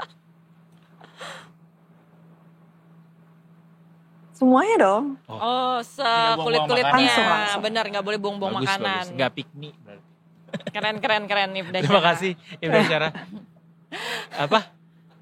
Terima kasih. Oh, nanti ya. Udah terima kasih. Udah terima kasih. Boleh nanti ya ada pertanyaan. Apa-apa, tapi nggak apa-apa. Oh apa-apa nggak apa-apa katanya. Ibda Syahra tim dada ayam atau paha ayam?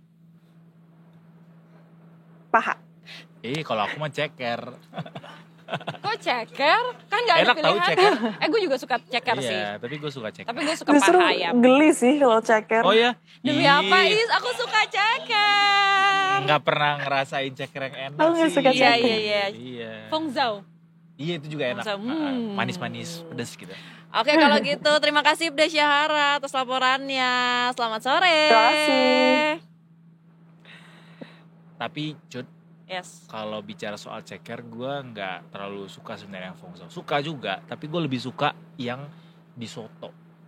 Oh, Ceker di soto, tapi dengan catatan kulitnya tuh udah lunak banget. Jadi tinggal kayak di seluruh. Iya, yang di presto copot gitu langsung. kan. Bener, copot Iya. dari tulangnya. Gue diapain aja suka sih. Murah emang anaknya, diapain aja suka. Gue kayak ceker diapain aja suka. Oh, salah satu makanan yang mungkin lo gak suka gue suka adalah leher bebek. Leher ayam suka sih gue. Tapi Leher bebek enggak.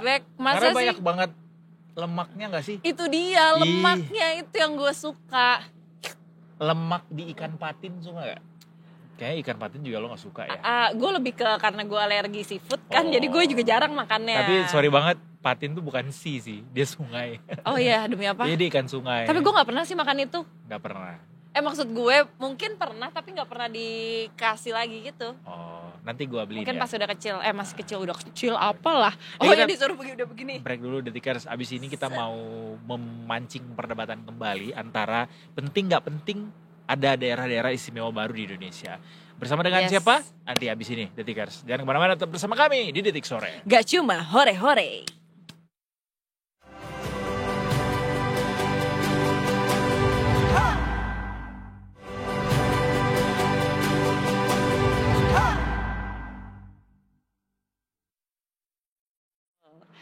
Selamat sore, masih di Detik Sore. Gak cuma ore-ore. Yeay, kita lagi ngeliatin makanan Detikers karena ini jam-jamnya lapar. Ini enak banget, ini patin pakai sambal dabu-dabu di. Gak, tapi ini kameranya dia bener-bener bagus, warnanya bener-bener jadi menggugah selera. Ini enak banget. Sambal dabu-dabu gue suka banget sih, jujur. Sambal matah, dabu-dabu, pokoknya sambal yang modelan kayak gitu gue suka. Lo harus nyobain sambal dabu-dabu di restoran Manado yang di bawah Menara Bank Mega. Itu segar. Udah coba. Oh udah coba, gue suka beli di situ. Oh gitu, kapan belinya? Kok gak ngajak gue sih? Ya Anda kayak gak ada. Iya udah, besok-besok ya. Makanya kita bersama dong. Ya udah. Kita debat lagi nih Detikers. Yes. Enggak debat sih sebenarnya. Kita berdiskusi. mau berdiskusi. Kita mau tahu kenapa orang berlomba-lomba memperebutkan status daerah istimewa. Tadi kan kita udah tanya sama Detik Jateng soal daerah istimewa Surakarta. Nah, ternyata enggak cuma Surakarta nih yang mau menjadi daerah istimewa baru, tapi ada beberapa daerah lainnya juga. Termasuk tadi ada dari Sumatera juga. Kita akan ngobrolin soal ini bersama dengan Direktur Eksekutif Komite Pemantau Pelaksanaan Otonomi Daerah, Pak Herman Supratman. Selamat sore, Pak Arman. Selamat sore, Pak Arman. Pak Arman, kita belum dengar suaranya. Boleh di-unmute dulu mungkin. 1, 2, 3, go. Belum bisa. Mungkin ke mute. Oke. Baru kedengaran. Udah. Saya kira tadi bukan Pak Arman, saya kira tadi Phil Collins. Phil Collins gak tuh? Iya. Tapi kan kita mau ngebahas tentang nih berlomba-lomba. Kenapa sih pada mau jadi daerah istimewa? Tapi sebelumnya boleh gak jelasin ke aku nih ya kan, netizen ini. Sebenarnya apa sih daerah istimewa itu, Mas? Ya, sebetulnya kalau kita lihat pengalaman kita 25 tahun reformasi ya. Kita sudah memiliki sejumlah daerah yang kita akui sebagai daerah yang memiliki keistimewaan dan juga kekhususan gitu ya. Misalnya daerah istimewa Jogja, kemudian daerah otonomi khusus Papua, Papua Barat, Aceh, dan juga daerah khusus Jakarta gitu ya. Dan basis pengakuan terhadap keistimewaan dan kekhususan itu juga bisa bervariatif. Misalnya untuk DKI Jakarta itu karena dia adalah memiliki tugas dan fungsi sebagai daerah ibu kota Negara Kesatuan Republik Indonesia dan juga sebagai pusat perekonomian gitu ya. Kemudian untuk wilayah Papua Barat itu untuk percepatan kesejahteraan, dan yang Aceh itu untuk sebagai solusi untuk mengatasi konflik di sana. Dan yang Jogja itu karena dalam kesejarahan NKRI wilayah Kesultanan Jogja itu memberikan wilayahnya untuk menjadi bagian dari Negara Kesatuan Republik Indonesia gitu ya. Sehingga mereka itu diberikan keistimewaan kekhususan. Keistimewaan kekhususannya seperti apa itu juga tergantung seperti apa yang didesain gitu ya. Misalnya untuk Jakarta itu otonominya itu hanya di level provinsi, sehingga kita meskipun punya kabupaten kota di Jakarta, tetapi tidak seperti kabupaten kota yang ada di daerah-daerah lain gitu ya. Atau misalnya di Papua, selain mendapatkan dana perimbangan atau transfer ke daerah, mereka juga punya yang disebut dengan dana otsus gitu ya, dana otonomi khusus. Dan juga selain peraturan daerah, mereka juga ada yang disebut dengan peraturan otsus Papua Perdasi gitu ya. Sementara di Jogja, gitu ya, selain dana perimbangan atau transfer ke daerah, mereka juga mendapat apa yang disebut dengan dana keistimewaan, gitu ya. Jadi itu bentuk pengakuan negara dan dimandatkan sebetulnya di dalam konstitusi kita, di dalam pasal 18B ayat 1 Undang-Undang Dasar bahwa satuan-satuan yang sifatnya khusus itu diakui oleh konstitusi, gitu ya. Jadi itu pengalaman kita selama ini terkait dengan pemberian kekhususan atau keistimewaan terhadap daerah-daerah di Indonesia, gitu ya. Jadi mereka itu diperlakukan secara berbeda dengan daerah-daerah lain pada umumnya, gitu. Baik. Ketika ada daerah yang diberikan status keistimewaan begitu atau status istimewa, lantas apakah berarti akan ada penambahan anggaran berarti dalam hal alokasi budget negara gitu? Betul. Betul. Itu sudah pasti gitu ya. Karena itu sudah dimandatkan juga di dalam undang-undang terkait dalam hal ini. Yang terbaru atau yang sekarang dipakai itu adalah Undang-Undang 1 tahun 2022 terkait dengan hubungan keuangan pusat dan daerah atau Undang-Undang HKPD gitu ya. Dalam Undang-Undang HKPD, dana transfer ke daerah itu salah satunya adalah dana otsus atau dana istimewa. Dari daerah-daerah yang diakui negara dan ditetapkan di dalam undang-undang itu akan mendapatkan yang tadi saya sebut itu dana keistimewaan, gitu ya. Dana keistimewaannya itu nanti tentu dihitung presentasinya berdasarkan ketentuan di dalam undang-undang itu sendiri, gitu ya. Jadi ya kita melihat perjuangan orang untuk mendapatkan kekhususan atau keistimewaan itu tentu juga kita lihat sebagai bagian dari politik anggaran sebetulnya, gitu ya. Baik. Kalau gitu apa aja urgensinya Pak Arman sebuah daerah itu harus diberikan status istimewa? Biasanya dilihat dari apanya? Ya, sebetulnya secara konseptual ya, Mas dan Mbak gitu, itu kan bagian dari apa yang kita sebut dengan desentralisasi asimetris, gitu ya. Dalam desentralisasi asimetris itu, satu daerah atau beberapa daerah itu didesain kebijakan dan kelembagaannya itu berbeda dengan daerah pada umumnya. Seperti yang tadi saya sampaikan gitu ya, Jakarta, Aceh, Jogja atau Papua dan juga Papua Barat, gitu ya. Basisnya apa? Pertama itu kalau kita lihat pengalaman 5-6 daerah ini, pertama soal basis kebutuhan tata kelola, gitu ya.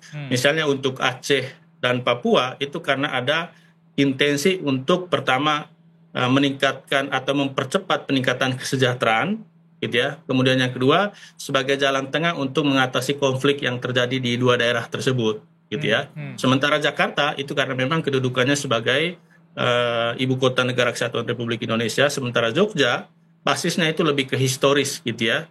Jadi dulu Kesultanan Jogja itu bersedia menjadi bagian di dalam NKRI sehingga dia diberikan keistimewaan itu. Dan sekarang kalau misalnya ada daerah-daerah yang mengusulkan untuk diakui sebagai daerah keistimewaan, tentu kita melihat pada dua justifikasi atau basis tadi, Mas dan Mbak, gitu ya. Pertama, apakah memang ada kebutuhan terkait dengan percepatan efektivitas tata kelola pembangunan di daerah tersebut, atau basisnya itu pada pertama soal mengatasi konflik sosial yang terjadi atau pengakuan terhadap keunikan atau kebudayaan atau kultur atau kesejarahannya di dalam pembangunan nasional dan daerah. Ya. Jadi itu yang perlu ditelusuri lebih lanjut terhadap upaya atau aspirasi dari daerah-daerah yang ingin diposisikan sebagai daerah istimewa. Baik. Nah mungkin kita masuk ke daerah-daerah yang udah ngusulin gitu ya, Cut ya. Ini kan ada sejumlah daerah yang sudah mengusulkan, yang sudah dipublis juga datanya Pak Arman, yaitu daerah istimewa Minangkabau, daerah istimewa Riau, daerah istimewa Cirebon, ada juga daerah usulan daerah istimewa di Sulawesi Tenggara, selain daripada daerah istimewa Surakarta gitu. Dari kelima ini atau dari nama-nama tadi tuh sudah mencukupi nggak dengan tadi variabel-variabel yang memenuhi urgensitas daerah tersebut akhirnya bisa dijadikan status istimewa gitu, Pak Arman? Iya, sebetulnya kalau lihat ke 6 daerah itu basisnya sama ya, pengakuan terhadap keunikan, kesejarahan dan juga budaya gitu ya. Dan menurut kami kalau justifikasinya seperti itu belum relevan dari kacamata kami di KPPOD. Kenapa belum relevan? Justru sebetulnya kalau kita melihat apa yang menjadi kebutuhan daerah, pendekatan yang mesti diutamakan sekarang itu lebih ke basis tata kelola tadi, kebutuhan tata kelola gitu ya. Jadi yang mesti diberikan keistimewaan atau intervensi khusus sebetulnya itu berbasiskan pada kebutuhan tata kelola di daerah. Katakanlah misalnya daerah-daerah di titik terluar atau daerah-daerah kepulauan menurut kami di KPPOD itu lebih utama ketimbang basisnya itu pada sejarah atau keunikan atau kebudayaan. Gitu ya. Kenapa? Kami sebetulnya mendorong pendekatan desentralisasi asimetris ini selama ini, terutama pada desain hubungan keuangan pusat dan daerah dan juga hubungan kewenangan, gitu ya. Misalnya daerah atau teman-teman yang ada di Kepulauan Natuna atau Kepulauan Riau gitu ya, atau di Sangir Talaut atau di mana Kepulauan Anambas misalnya, itu mesti diperlakukan istimewa karena mereka itu di titik terluar, mereka harus punya daya dukung dari sisi fiskal atau pembiayaan keuangan daerah sehingga mereka diberikan perlakuan khusus gitu ya. Sementara 6 daerah sepanjang pengetahuan kami yang tadi diajukan itu kan lebih banyak pada pengakuan bagaimana kontribusi mereka dalam sejarah dan juga pengakuan terhadap kebudayaan gitu ya. Dan kalau kita basisnya seperti itu, Mas dan Mbak gitu ya, kami juga akan menduga ke depan daerah-daerah lain juga ngikut gitu ya. Juga karena punya sejarah lain juga. Karena setiap daerah itu punya sejarah kerajaannya masing-masing kan ya. Jadi kalau misalnya basisnya seperti menurut kami belum urgen. Kemudian yang kedua kenapa belum urgen? Karena memang itu kita sekarang negara nggak baik-baik saja, keuangan negara nggak baik. Kalau ada pengakuan atau kekhususan seperti itu ada konsekuensi terhadap keuangan negara loh. Gitu ya. Baik. Gitu. Berarti kalau misalnya daerah-daerah yang katakanlah tadi Anambas, daerah-daerah kepulauan atau 3T begitu itu lebih masuk pendekatannya desentralisasi asimetris tadi ya Pak Arman ya, daripada misalkan katakanlah dimekarkan begitu. Betul. Jadi menurut kami ini yang perlu kita prioritaskan sebetulnya gitu ya. Nah, kenapa? Contoh sederhana gitu ya. Di dana transfer ke daerah itu Mas dan para pemirsa gitu ya. Formulanya itu sama dari Sabang sampai Merauke, dari Miangas sampai Rote gitu. Gitu ya. Jadi DAU itu formulanya sama, padahal kebutuhan, tantangan dan masalah setiap daerah tadi itu berbeda-beda. Gitu ya. Kalau Mas Dan pernah pergi ke Natuna misalnya, pelayanan publik lintas pulau itu membutuhkan operasional yang cukup besar. Sementara dana yang mereka dapat dari pemerintah pusat melalui skema dana alokasi umum tadi itu sama dengan daerah-daerah yang berbentuk daratan gitu. Jadi atau contoh paling dekat deh, kalau pelayanan publik Kepulauan Seribu misalnya, itu kan kita harus mengeluarkan operasional yang lebih besar kan, dibanding kalau misalnya hanya di daerah Jakarta Pusat gitu. Itu tentu berbeda. Nah ini yang kami dorong sebetulnya kalau kita mau mendorong pendekatan desentralisasi asimetris tadi, gitu ya. Kemudian yang berikut sebetulnya yang paling urgen, kita jangan dulu bicara daerah istimewa, daerah khusus atau pemekaran, karena sampai sekarang para pemirsa gitu, kita belum punya apa yang disebut dengan desain besar penataan daerah.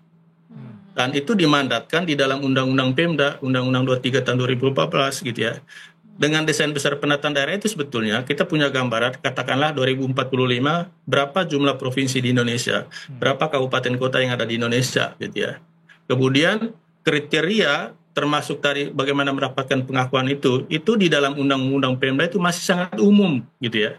Kita butuh satu landasan atau bantalan yang clear gitu ya terkait dengan bagaimana proses terhadap penataan daerah ini, apakah mekar kan. Kalau nanti misalnya sekarang ada wacana soal Solo katakanlah ya, daerah khusus atau daerah istimewa Solo ingin mecah dari Jawa Tengah, itu kan nanti ada pemekaran tuh. Dan kalau ada pemekaran, prosedurnya itu jelas di dalam Undang-Undang Pemda, tapi sangat umum. Kita butuh satu yang dimandatkan di dalam Undang-Undang Pemda sendiri, itu adalah itu yang saya sebut tadi, itu desain besar penataan daerah. Gitu. Itu yang mesti disiapkan oleh pemerintah pusat sekarang. Gitu. Padahal amanatnya udah dari 2014 ya Pak Arman ya? Ini sudah 1 dekade loh ya. Iya. Masih belum kami sangat yakin sebetulnya Kemendagri itu punya draftnya ya, atau sudah membahas selama ini gitu ya. Tinggal sekarang bagaimana itu didiskusikan dengan publik gitu. Iya. Tapi kan kalau misalkan jadi daerah istimewa pasti punya hak dan kewajiban ya kan ya Mas ya. Berarti Mas Arman ini kalau udah jadi sebuah status daerah istimewa tuh hak dan kewajibannya sebenarnya apa sih untuk daerah yang udah jadi?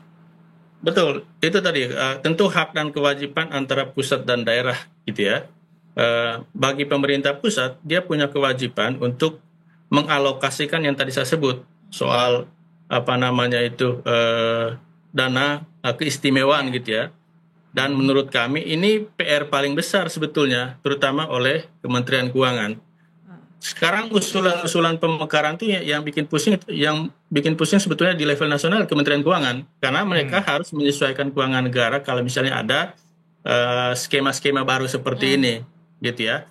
Nah, kemudian yang berikutnya kewajiban di sisi daerahnya, kalau basisnya tadi itu adalah kesejarahan atau keunikan budaya, kewajibannya adalah bagaimana keunikan kesejarahan tadi dan juga budaya tadi itu mampu meningkatkan tujuan dari otonomi daerah itu sendiri. Pertama, misalnya meningkatkan pelayanan publik. Bagaimana budaya, kultur gitu ya, atau keunikan kesejarahan itu bisa mendorong peningkatan pelayanan publik misalnya, peningkatan partisipasi dan juga tentunya adalah daya saing daerah gitu ya. Karena di Undang-Undang Pemda itu sendiri, tujuan dari penataan daerah termasuk pengakuan atau terhadap keistimewaan itu adalah untuk meningkatkan efektivitas pelayanan publik, meningkatkan daya saing daerah, meningkatkan tata kelola penyelenggaraan pemerintahan yang baik gitu ya. Itu yang mesti diperhatikan oleh daerah-daerah yang tadi mengusulkan gitu ya, untuk mendapatkan pengakuan sebagai daerah khusus atau daerah yang istimewa gitu. Tapi mengingat situasi ekonomi saat ini, tantangan negara saat ini, rasa-rasanya usulan ini tidak menjadi sebuah urgensitas untuk bisa segera dibahas begitu Mas ya berarti? Betul. Baik. Kalau dari sisi kondisi keuangan negara itu belum relevan, belum urgen gitu ya. Kemudian yang kedua dari sisi keterpenuhan mandat dari Undang-Undang Pemda tadi, desain besar penataan daerah kita itu belum ada gitu ya. Jadi kalau pemerintah mau memberikan pengakuan itu dasarnya apa gitu. Itu yang mesti diperhatikan gitu. Kalau dari catatan Komite Pengawasan Otonomi Pemantau Pelaksanaan Otonomi Daerah, sejauh ini setelah adanya pemekaran, kemudian ada berlakunya Undang-Undang Otonomi Daerah, seberapa efektif ini bisa memberikan percepatan pembangunan di daerah, Pak Arman? Betul. Kalau lihat di Undang-Undang Pemda ya, Mas Edo ya, sama Mbak Pocut ya. Kalau kita bicara pemekaran itu bagian dari yang disebut dengan penataan daerah. Penataan daerah itu ada dua, Mas. Pembentukan dan penyesuaian daerah. Pembentukan itu ada dua lagi, penggabungan sama pemekaran. Ya. Tapi yang terjadi selama 25 tahun terakhir ini itu adalah pemekaran. Padahal ada amanat untuk penggabungan. Jadi kalau ada daerah-daerah otonomi baru hasil pemekaran itu dinilai gagal, itu sudah seharusnya digabungkan kembali. Gitu ya. Karena kalau kita lihat trajektori 25 tahun ini, kita punya kebijakan tahun 2014 itu yang disebut dengan moratorium DOB. Jadi sejak 2014 sampai sekarang, kecuali Papua dan Papua Barat, itu dilarang untuk melakukan pemekaran. Kenapa tahun 2014 itu ada moratorium? Karena hasil evaluasi Kemendagri sendiri dan juga Bappenas, gitu ya, DOB itu dinilai mayoritas itu dinilai gagal, ya. Karena itu kami juga punya catatan yang serupa. Kalau kita bandingkan antara DOB dengan daerah induknya, kinerjanya itu kurang lebih sama, tidak lebih baik, tidak lebih buruk, gitu ya. Dan kalau kita lihat lagi ke belakang, gitu ya, ternyata memang dalam proses pembentukan DOB itu nuansa politiknya itu lebih besar ketimbang teknokratisnya. Hingga tidak heran ya hasil atau outputnya itu seperti itu. Baik. Gitu Mas dan Mbak, gitu ya. Baik. Berarti termasuk usulan-usulan lain nih yang kita lihat dari data Ditjen Otonomi Daerah, ini kan cukup banyak, ada tadi 42 provinsi yang diusulkan untuk dimekarkan, belum lagi nanti kabupaten ratusan jumlahnya, itu juga rasanya bukan menjadi sebuah hal yang urgen untuk bisa diselesaikan saat ini ya, Pak Arman ya? Betul. Karena kalau kita bandingkan sebelum reformasi, itu ada sekitar 300-an kabupaten kota dan provinsi di Indonesia ya. Tapi 14 tahun di masa reformasi sampai 2014 itu ada pemekaran sekitar 219 gitu ya. Nah sekarang yang tercatat di Kemendagri yang diusulkan resmi itu kan 341 kalau nggak salah. Baik. Itu yang tercatat resmi Mbak Pocut, Mas Edo. Di luar usulan yang tercatat itu masih banyak lagi gitu ya. Kalau Mas Edo, Mbak Pocut ada di kota Tangerang Selatan misalnya atau di Kabupaten Tangerang, itu sudah ada usulan tuh Tangerang Utara, Tengah dan Barat gitu ya. Jadi yang wacana-wacana seperti itu sebetulnya itu banyak bermunculan di akar rumput atau di daerah gitu ya. Dengan satu tujuan bahwa dengan pemekaran akan tercipta kesejahteraan. Bagi kami di KPPOD tunggu dulu. Kita mesti cek satu persatu dulu prosesnya sebelum kita bicara kesejahteraan gitu Mas. Siap. Meskipun pada akhirnya ketika dilakukannya pemekaran atau apapun itu namanya tidak serta-merta hanya karena alasan ekonomi ya. Betul, ya. Lebih politik juga termasuk. Betul. Karena ya mungkin secara sederhana juga kami bisa katakan ya pemekaran itu bukan memekarkan kesejahteraan masyarakat gitu ya. Tapi lebih banyak memekarkan kesejahteraan politisi dan birokrat. Mas Edo, baik. Itu dia kata-kata hari ini. Betul, kata-kata hari ini betul. Jadi ini yang perlu dipertimbangkan dengan sangat baik gitu. Baik. Terima kasih banyak. Terima kasih banyak Pak Arman. Untuk waktunya. Kita senang banget ketemu sama Phil Collins ya sore ini ya. Betul. Apa kita suruh nyanyi dulu? Bapak aja yang nyanyi. Mas Edo aja, Mas Edo. Iya Mas Edo nyanyi dong. Nanti ada waktunya. Ada waktunya. Kita kembali ke laptop lagi. Terima kasih banyak sekali lagi Pak Arman. Terima kasih banyak Pak Arman. Untuk waktunya. Selamat sore. Selamat sore. Aktivitas kembali. Oh, jadi itu dia mengapa semua berlomba-lomba untuk menjadi daerah istimewa. Nanti ada usulan daerah ini jadinya provinsi Kemang. Provinsi Ya kan? Kecamatan Istimewa. Minta dimekarkan. Prokam atau Promang. Iya. Promang. Oh, jatuhnya kayak ini ya, kayak buah ya. Propik, provinsi pik. Propik. Propik. Oh, jadi jadi gue tuh jadi terbuka. Tapi gue jadi terbuka kenapa pada berlomba-lomba untuk mau jadi daerah istimewa. Kalau orang istimewa bisa nggak? Banyak juga yang berlomba-lomba pengen jadi orang istimewa. Salah satunya aku. Di mata siapa?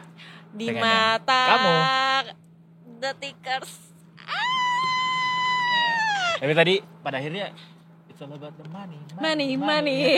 Iya, betul. Biar dapat duit banyak. Ternyata emang gak jauh-jauh. Dapat jabatan baru. Lebih banyak lagi jabatan yang didapat.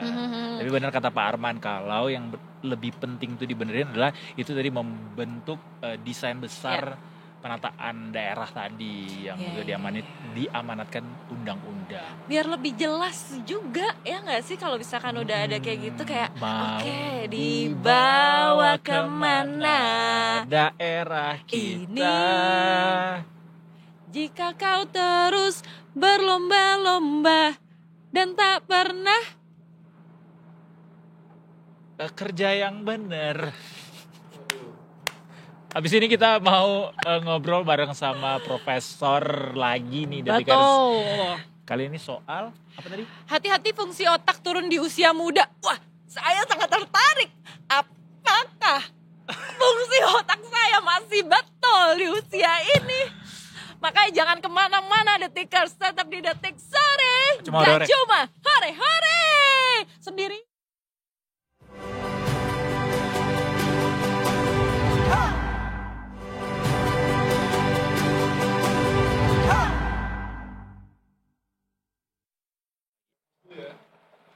Hai, halo Detikers. Wah. Jumpa lagi di Detik Sore. Gak cuma hore-hore. Sore ini di Sunset Talk kita akan ngobrol bagaimana ternyata penurunan fungsi otak di usia muda itu sangat possible terjadi. Wah, di usia muda otaknya fungsinya udah menurun. Sayang banget, jadi gak bisa produktif dong. Bisa begitu, makanya kita harus mencegahnya. Bagaimana ya cara mencegahnya? Ya sudah, kalau begitu kita bersama-sama akan ngobrol dengan orang yang tahu banyak soal ini. Baiklah, mari kita sambut Mas Uyung dari Detik Health. Celing. Halo, selamat sore. Jadi ikutan nadanya. Halo, selamat sore. Aduh, ini penurunan fungsi otak. Serem banget, Pak. Ya kan? Iya, apa sih Mas penurunan fungsi otak itu definisinya? Gak tahu ya fungsinya apa ya otak ya. Apa jadi berpikirnya jadi lama kali ya? Apakah kita jadinya suka gak seimbang hidupnya? Kan otak itu buat seimbang katanya. Enggak, otak itu kan pusat koordinasi kan. Iya. Sistem saraf itu berpusatnya di otak. Nah, fungsi otak sendiri ya macam-macam. Kognitif itu yang buat kita mikir segala macam itu. Terus fungsi memori juga ada, menyimpan ingatan-ingatan mantan segala macam. Wow. Yang pertama sekali diingat itu ya. Fungsi otak. Terus fungsi koordinasi juga, kita menggerakkan tangan, menggerakkan badan kayak gitu. Itu kan mostly dikendalikan oleh otak. Walaupun ada juga yang bergerak sendiri kayak jantung, paru-paru kayak gitu. Iya. Tapi mostly otak ya. Yang pokoknya yang dengan sadar itu dari otak perintahnya kayak gitu. Terus kemudian memproses ngerasain sesuatu, melihat sesuatu, itu kan diprosesnya di otak, informasi kan. Ya macam-macam sih fungsi otak. Nah kalau dikatakan penurunan fungsi otak itu biasanya spesifik. Fungsi otak yang mana gitu misalnya. Kalau misalnya jadi susah mikir gitu, susah mencerna informasi kayak gitu, biasanya kognitifnya yang kena. Terus kalau misalnya habis kena stroke, susah jalan segala macam, fungsi otak juga yang kena gitu. Itu fungsi koordinasi. Jadi dia mau gerakin kanan tapi kok yang bergerak kiri kayak gitu misalnya gitu. Itu konslet gitu di atas Iya. Kabel-kabelnya ya gitulah pokoknya gitu. Gitu. Terus analoginya fungsi gitu ya. memori gitu misalnya. Mantanku dulu siapa ya gitu. Lupa mantannya siapa, kan gak mungkin tuh tiba-tiba lupa. Lupa nama ingat rasa. Wow. Rasanya apa Pak Strawberry? Ya rasa itu juga diolah di otak. Oke, betul. Mas, tapi kalau aku nih ya, ini adalah salah satu fungsi penurunan otak atau bukan. Jadi tuh aku suka gini. Penurunan. Belum. Langsung dijudge. Penurunan. Enggak, jadi aku suka gini, misalkan nih, aku dari kamar ke bawah, rencananya adalah mau minum. Tiba-tiba pas nyampe bawah, terus habis itu malah melakukan hal yang lain, misalkan makan, terus naik ke atas tanpa minum. Terus pas di atas kayaknya gue gak mau makan, tapi gue mau yang lain. Itu apa penurunan, ya? Lupa gitu ya? Lupa, ya lo suka juga gak sih? Itu namanya demensia. Pertanyaannya apa yang terjadi di atas gitu. Kalau misalnya memang ke bawah untuk minum, itu kan biasanya ada penyebabnya ya. Misalnya haus gitu kan. Kalau haus misalnya turun, ya harusnya tetap haus ya. Iya. Kalau di bawah haus ya tetap minum gitu. Masalahnya kadang-kadang kan kita turun mau minum tapi sebenarnya ada tujuan lain kayak gitu. Nah itu yang kelupaan. Ya itu mungkin lupa gitu. Tapi kan harusnya dia kalau mau minum sampai harus ke bawah gitu ya, berarti karena haus, Mas. Tapi sampai dia lupa gitu bahwa dia haus, berarti penurunan fungsi. Ya bagus dong, gak jadi haus berarti. Hemat air. Hemat air. Enggak, tapi bener-bener suka banget lupa yang kayak misalkan nih, gue naro handphone nih di kantong. Terus tiba-tiba gue di rumah ya, bisa tiba-tiba yang kayak, hilang handphonenya. Padahal ada di kantong. Mungkin Mas Uyu nggak bisa diagnosis karena bukan dokter juga. Ya bisa juga seperti itu, tapi kan nggak sesimpel itu juga menyimpulkan apakah ini penurunan atau enggak. Bisa juga kan kalau misalnya ke bawah gitu, terus sekedar terlalu banyak pikiran atau memang orangnya gampang ke distract gitu, bukannya lupa tapi memang teralihkan. Jadi tadinya haus tapi jadi lapar kayak gitu. Mau minum malah bikin mie instan kayak gitu kan. Iya suka kayak gitu. Gampang ke distract ya. Tapi itu berarti juga beda tuh, bukan penurunan fungsi otak ya. Belum tentu menurun, bisa jadi malah meningkat kan. Tadinya cuman fokus ke minum tapi malah mau mikirin yang lain, malah benerin apalah tuh, kompor. Meningkat gue berarti. Tadinya mau ketemu Randy jadinya ketemu Brody. Benar kan, kadang-kadang suka kayak gitu ya kan. Atau ketemu dua-duanya jadinya. Agak menjauh ya. Tapi faktor apa yang mempengaruhi ini penurunan fungsi otak? Banyak. Tadi katanya udah browsing. Ya kan Mas Uyu yang ngomong dong. Multifaktor. Jadi otak itu kompleks banget karena itu juga bagian yang paling kompleks, paling ruwet, paling macam-macam kayak gitu. Ya intinya kalau misalnya kita makannya tidak sehat, banyak lemak segala macam, itu salah satunya kan yang salah satu dampaknya kan menyumbat pembuluh darah. Nah, pembuluh darah yang paling gampang terdampak adalah pembuluh darah yang halus. Nah, itu adanya di otak. Nah, kalau di otak bermasalah dengan itu, ya aliran darah nggak lancar. Darah itu fungsinya apa sih? Mensuplai nutrisi sama oksigen kan ke organ-organ tubuh termasuk otak. Otak nggak dapat nutrisi, mati. Nah, berkurang sel-selnya, mati kayak gitu ya. Ya tadinya memorinya sekian giga berkurang kayak gitu misalnya. Kayak gitu kira-kira. Udah cuman giga, bukan tera, berkurang lagi. Agak sedih ya. Berarti Mas Uyu makanan bisa, terus kemudian ya kaitannya sama semua hal yang berhubungan dengan pembuluh darah itu ya berdampak juga ke otak. Olahraga itu kan juga salah satu upaya untuk menjaga kesehatan sistem kardiovaskular termasuk yang di otak juga gitu. Olahraga terus apa lagi ya? Stimulasi itu juga perlu sih, maksudnya orang suka ngisi teka-teki silang kan orang banyak bilang itu mencegah demensia, mengurangi pikun. Ada benarnya karena di challenge terus kan, jadi berpikir. Otak kalau di challenge dia akan menumbuhkan serabut-serabut gitulah pokoknya. Oke. Jadi kalau orang cuman hari-hari tidur-tiduran doang nih juga berarti nggak baik untuk fungsi otaknya ya. Bukan istirahat otaknya itu minimal namanya. Minimal bergerak. Nah, sebaliknya kalau misalnya terlalu banyak bergerak, kurang istirahat ya juga kecapean ya berdampak juga kan. Jadi harus balance lah. Jadi harus secukupnya. Betul, yang sedang-sedang saja.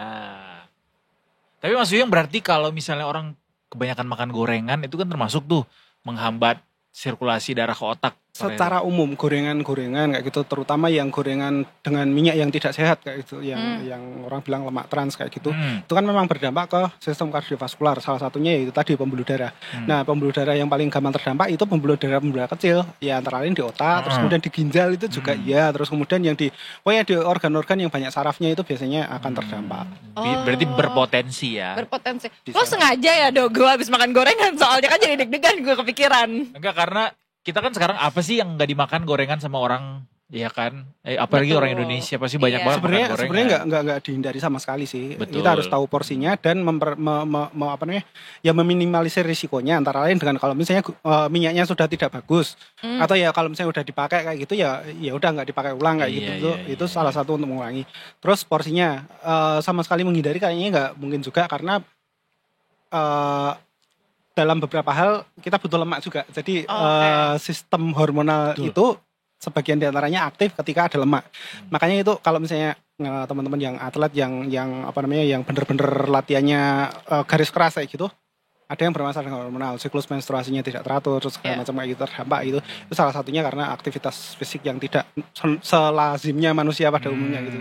Berlebihan. Iya berlebihan gak baik, kurang juga baik. Ini aku baca di Detik Health nih, kebiasaan-kebiasaan di usia muda yang jarang disadari bisa memicu kerusakan otak. Ini kebiasaan yang gue lakukan beberapa diantaranya. Coba. Seperti mendengarkan musik kencang. Wow, saya lagi. Ini anak muda semuanya gitu nih Mas. Apalagi buat yang sering bepergian, mobilitas, mau dia pakai kendaraan pribadi, apa umum juga. Headset tuh kalau bisa volumenya yang full. Soalnya biar kayak bener gitu kan vibes-nya. Berarti itu juga gak boleh ya Mas ya? Musik ya? Iya, mendengarkan musik kencang katanya. Aku belum baca sih, tapi kalau misalnya memang ada penelitiannya mestinya ada indikasi. Iya, katanya gini nih, siapa nih? Ahli saraf University of Michigan dari Dr. Baibing Chen. Beda kampus. Beda kampus. Suara bising berlebihan bisa memicu gangguan pendengaran, kepekaan pendengaran hingga tinnitus. Kalau tinnitus masuk akal karena memang langsung kan. Oke. Tapi itu berlebihan sih kategorinya ya Mas kalau dengerin musik kencang. Iya. Makanya ada ini kan sekarang notifikasi kalau misalnya udah dengerin cukup lama dalam batas waktu berapa gitu dia ada yang otomatis langsung ngecilin volume. Oh iya betul. Sering minum soda. Ini udah enggak lagi sih. Udah enggak nih. Di kedewasaan ini agak jarang minum soda. Udah lewat lah masa-masa itu. Sama kurangnya tidur berkualitas nih, please enlighten us Mas. Tidur berkualitas tuh kayak apa? Tidur berkualitas ya yang kalau kita bangun itu seger. Ya, sesimpel itu sih sebenarnya. Apakah ada hubungannya dengan durasi waktu tidur? Mostly iya, tapi nggak selalu juga. Kadang-kadang kita tidurnya lama, tapi bangun-bangun nggak seger. Itu sering banget terjadi. Iya benar-benar. Kenapa tuh? Bisa juga ada orang tidur cuma 15 menit, tapi bangun-bangun. Betul. Tidur siang tuh biasanya Mas. Kayak deep sleep gitu ya Mas ya? Nah berarti ada istilah deep sleep juga. Simpel kalau misalnya pakai smartwatch kayak gitu, suka ada indikatornya. Berapa lama durasimu deep sleep, REM, segala macam kayak gitu bisa. Nah ketika orang tidurnya berkualitas, itu bener-bener tidur. Maksudnya kesempatan sel-sel otak untuk regenerasi, untuk memperbaiki yang rusak-rusak kayak gitu itu adalah ketika tidur. Nah ketika tidurnya tidak berkualitas itu tuh kita merem, kita nggak sadar, tapi sebenarnya nggak tidur, otaknya tetap bekerja. Jalan gitu. Ya? Nah itu yang terjadi kalau misalnya kalau di smartwatch atau apa kayak gitu tuh pokoknya nggak deep lah, apa yang tidur ringan gitu lah. Ya, gitu lah pokoknya. Jadi sebenarnya merem tapi matanya pelerak-pelerak kemana kayak gitu. Terus gitu. apa namanya? Cuma nggak sadar ya? Iya pokoknya. Atau kalau lagi stres kayak gitu, sebenarnya tidur tapi pikiran masih jalan kayak gitu. Sebagian fungsi otak masih berkecamuk gitu. Oh iya benar-benar. Nah itu nggak benar-benar istirahat. Nah itu kesempatan otak untuk memperbaiki dirinya, memperbaiki sel-sel yang rusaknya, atau regenerasi artinya dia membuat sel-sel baru kayak gitu tuh tidak punya kesempatan kalau tidurnya tidak berkualitas. Berarti tidak menjamin kalau tidur 7 jam sampai 9 jam per malam itu bakal Enggak menjamin. Salah satu indikator yang juga perlu diwaspadai adalah ngorok. Ngorok itu tanda-tanda yang perlu diwaspadai bahwa tidurnya tidak berkualitas. Karena ketika ngorok itu sebenarnya kan saluran napasnya tersumbat kan itu. Nah, saluran udaranya tersumbat berarti asupan oksigen berkurang. Nah, untuk bisa untuk regenerasi segala macam tubuh berfungsi optimal kan butuh oksigen. Nah, yang nyampe ke otak juga berkurang. Tapi kayaknya nggak ada deh Mas orang yang tidur nggak ngorok. Paling nggak ada batas wajar ngorok ada nggak Mas? Gue nggak ngorok. Bohong. Bener. Siapa yang bisa memastikan? Ada. Gue cuman ini gigit gigi apa kayak bruxism. Ada ya? Ya ada. Paling nggak kayak tipis gitu kayak gitu. Ya nggak yang kenceng banget juga gitu, tapi kayak nggak kan posisi tidur juga ngaruh sih. Kadang-kadang kalau misalnya ngorok terus kemudian ganti posisi dia nggak ngorok lagi, itu berarti paling sering kan baring. Paling sering baring karena gravitasi, jadi pangkal lidahnya itu turun ke bawah nyumbat tenggorokan.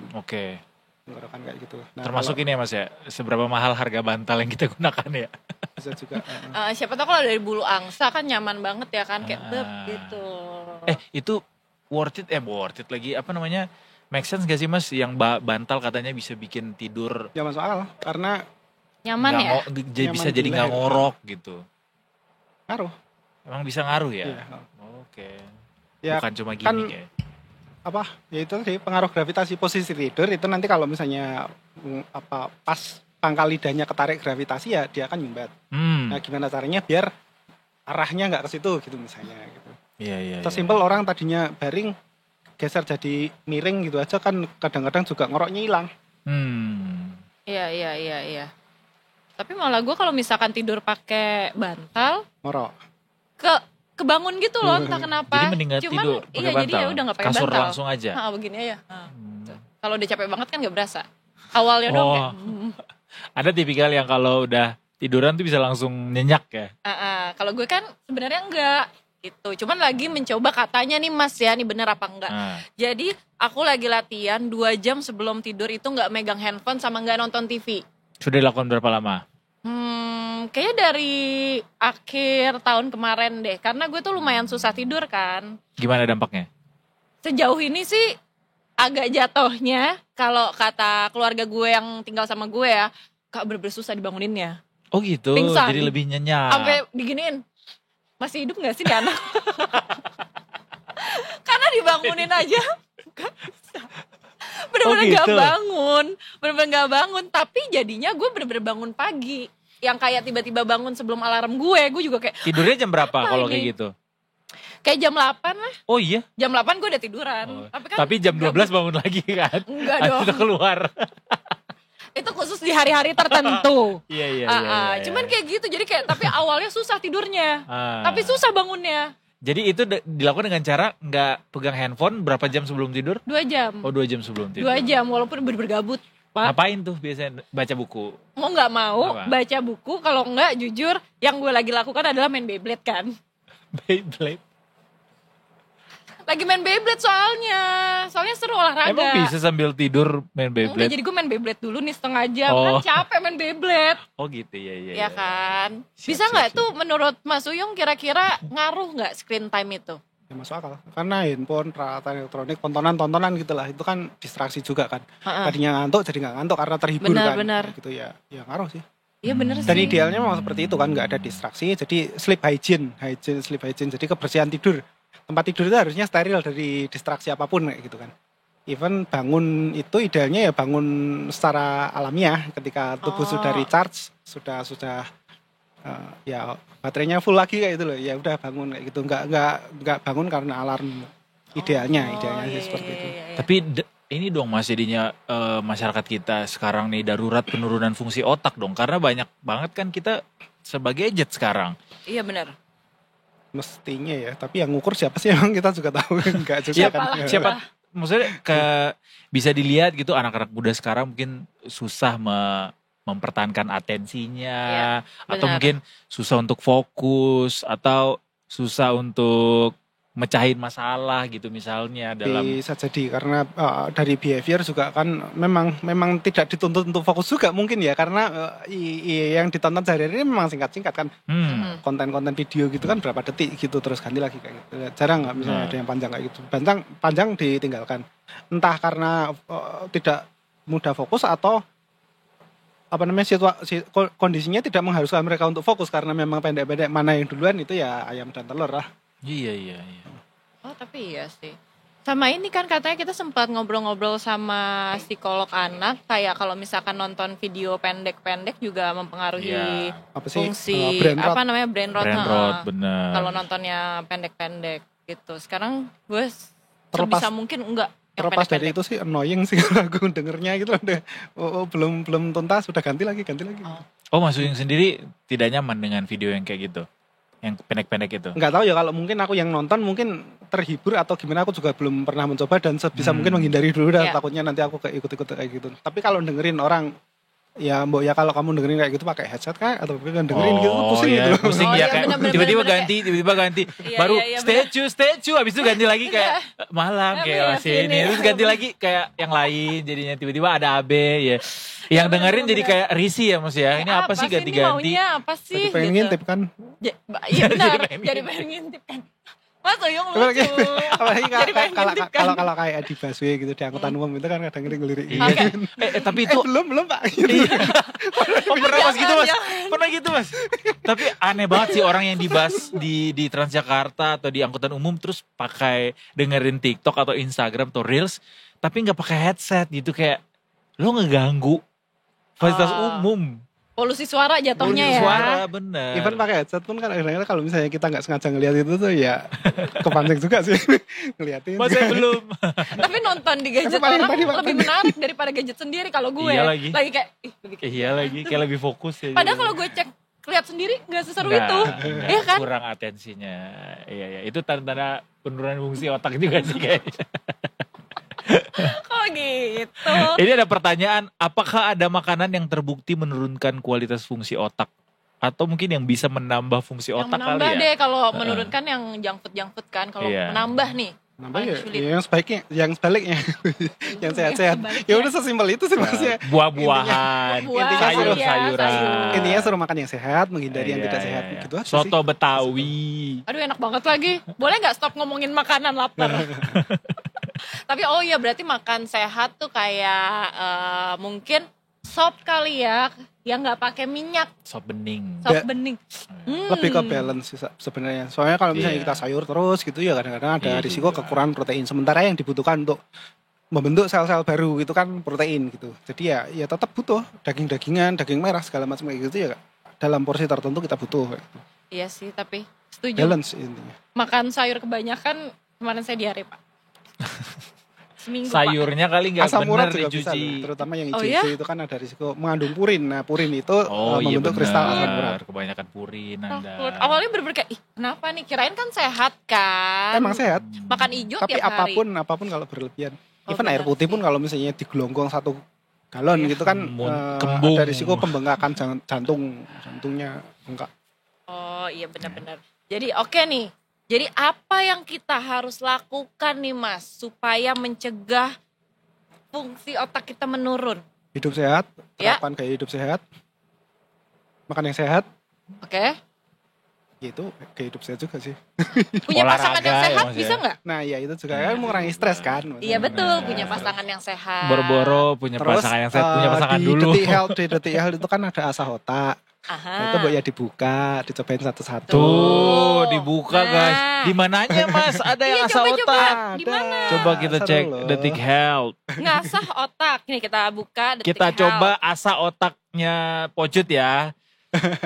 Coba Cut. Yang di mana nih? Ada nih asah otak nih. Coba Mas, yang mana kanalnya nih. Coba ya. Nih. Oh iya ini nih. Dari situnya aja udah kurang terasa. Nih, kepala pusing dihajar kolesterol, cek ketajaman saraf otak di sini. Coba nih, ini Mas Uyung yang nulis nih. Coba, ini pertanyaannya Yang mana adalah, sih? Bisakah menambahkan tanda yang tepat? Nih, coba tanda yang tepat. Pusing dia.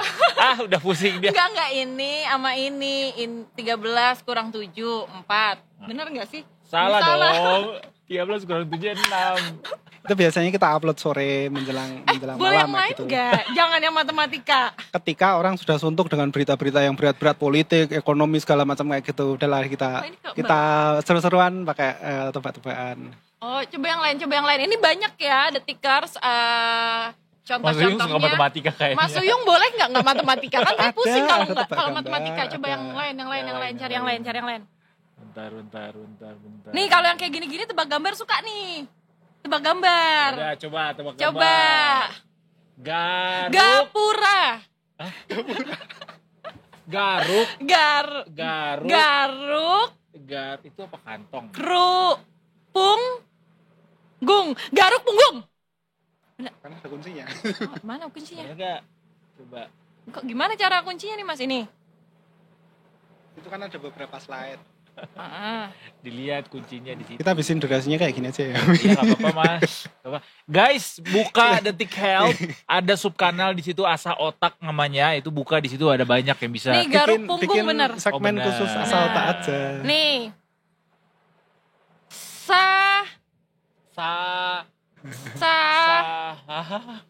Ini apa ya, first aid? Tapi bukan first aid. Susah lagi. Aku juga lupa. Yang bikin aja lupa. Petik. Susah. Yang ini susah Mas Uyung, susah. Sakit leher. Kenapa sakit leher? Oh, kit. Oh, first aid kit soalnya kan. Itu lahar. Sakit itu nggak kelihatan seperti lahar. Mas Uyung. Itu gunung. Coba satu lagi. Oh, enggak, Reng, udah, Reng. Ya, sakit leher. Oh iya. Iya, di sinilah fungsi otak kita diuji ya. Teruji sih. Iya. Seru nih. Bisa nih diklik-klik. Guys, ada banyak banget ini di sini. Nih kasih lihat kamera dong. Nih, gini nih. Mana? Nah, tuh kasih lihat, Cut. Nih, kayak gini nih. Tuh. Tuh banyak macamnya detikers. Tuh. Kok habis? Kita tanya Pocut yang soal logika. Jika Senin adalah 1, maka yang tidak termasuk ke dalam kelompoknya adalah A. Selasa, B. Rabu, C. Jumat, D. Minggu. Selasa. Jika Senin adalah 1, maka yang tidak termasuk ke dalam kelompoknya adalah Selasa. Jawabannya adalah Selasa. Betul. Pinter banget. Gak percuma. Itu kan berapa menit kita buka-buka Asa Otak sudah meningkat. Iya benar. Langsung terlihat. Udah langsung meningkat. Gak percuma handphonenya dijauhkan ya. Efektif itu kan. Sangat efektif itu. Buka Detik Health sekarang. Langsung ya kan. Oke deh, terima kasih kalau gitu buat Mas Uyung. Mas Uyung luar biasa langsung meningkat fungsi otak ini. Bener. Akan kita asah di rumah dengan buka Detik Health. Betul. Ingat asah otak. Seru-seru Detik banget. Benar. Buat anak-anak juga bisa nih dari umur berapa sampai berapa nih Mas? Ya asal emosinya terjaga aja, jauhkan benda tajam atau apa gitu. Tidak ada standar. Tidak ada ya. Tidak Oke, siapapun boleh ikutan. Oke. Asal Menarik. Jangan ngamuk-ngamuk. Oh iya. Anak-anak suka emosi. Bener, dikasih matematika langsung kayak nggak mau. Nggak mau, otaknya langsung nutup. Jangan mikir matematika kecuali duit. Kalau duit mah aman aja. Kalau duit aman aja. Mau itu sampai segedung juga ayo. Mau juga saya. Bener. Guys, terima kasih banyak ya sudah nonton Detik Sore hari ini dari jam 3 sampai setengah 6. Waktunya kita pamit karena besok kita akan jumpa lagi. Sama kita kembali. Makanya sekarang Eduardo Sumarkir pamit. Pocut Kamaral pamit.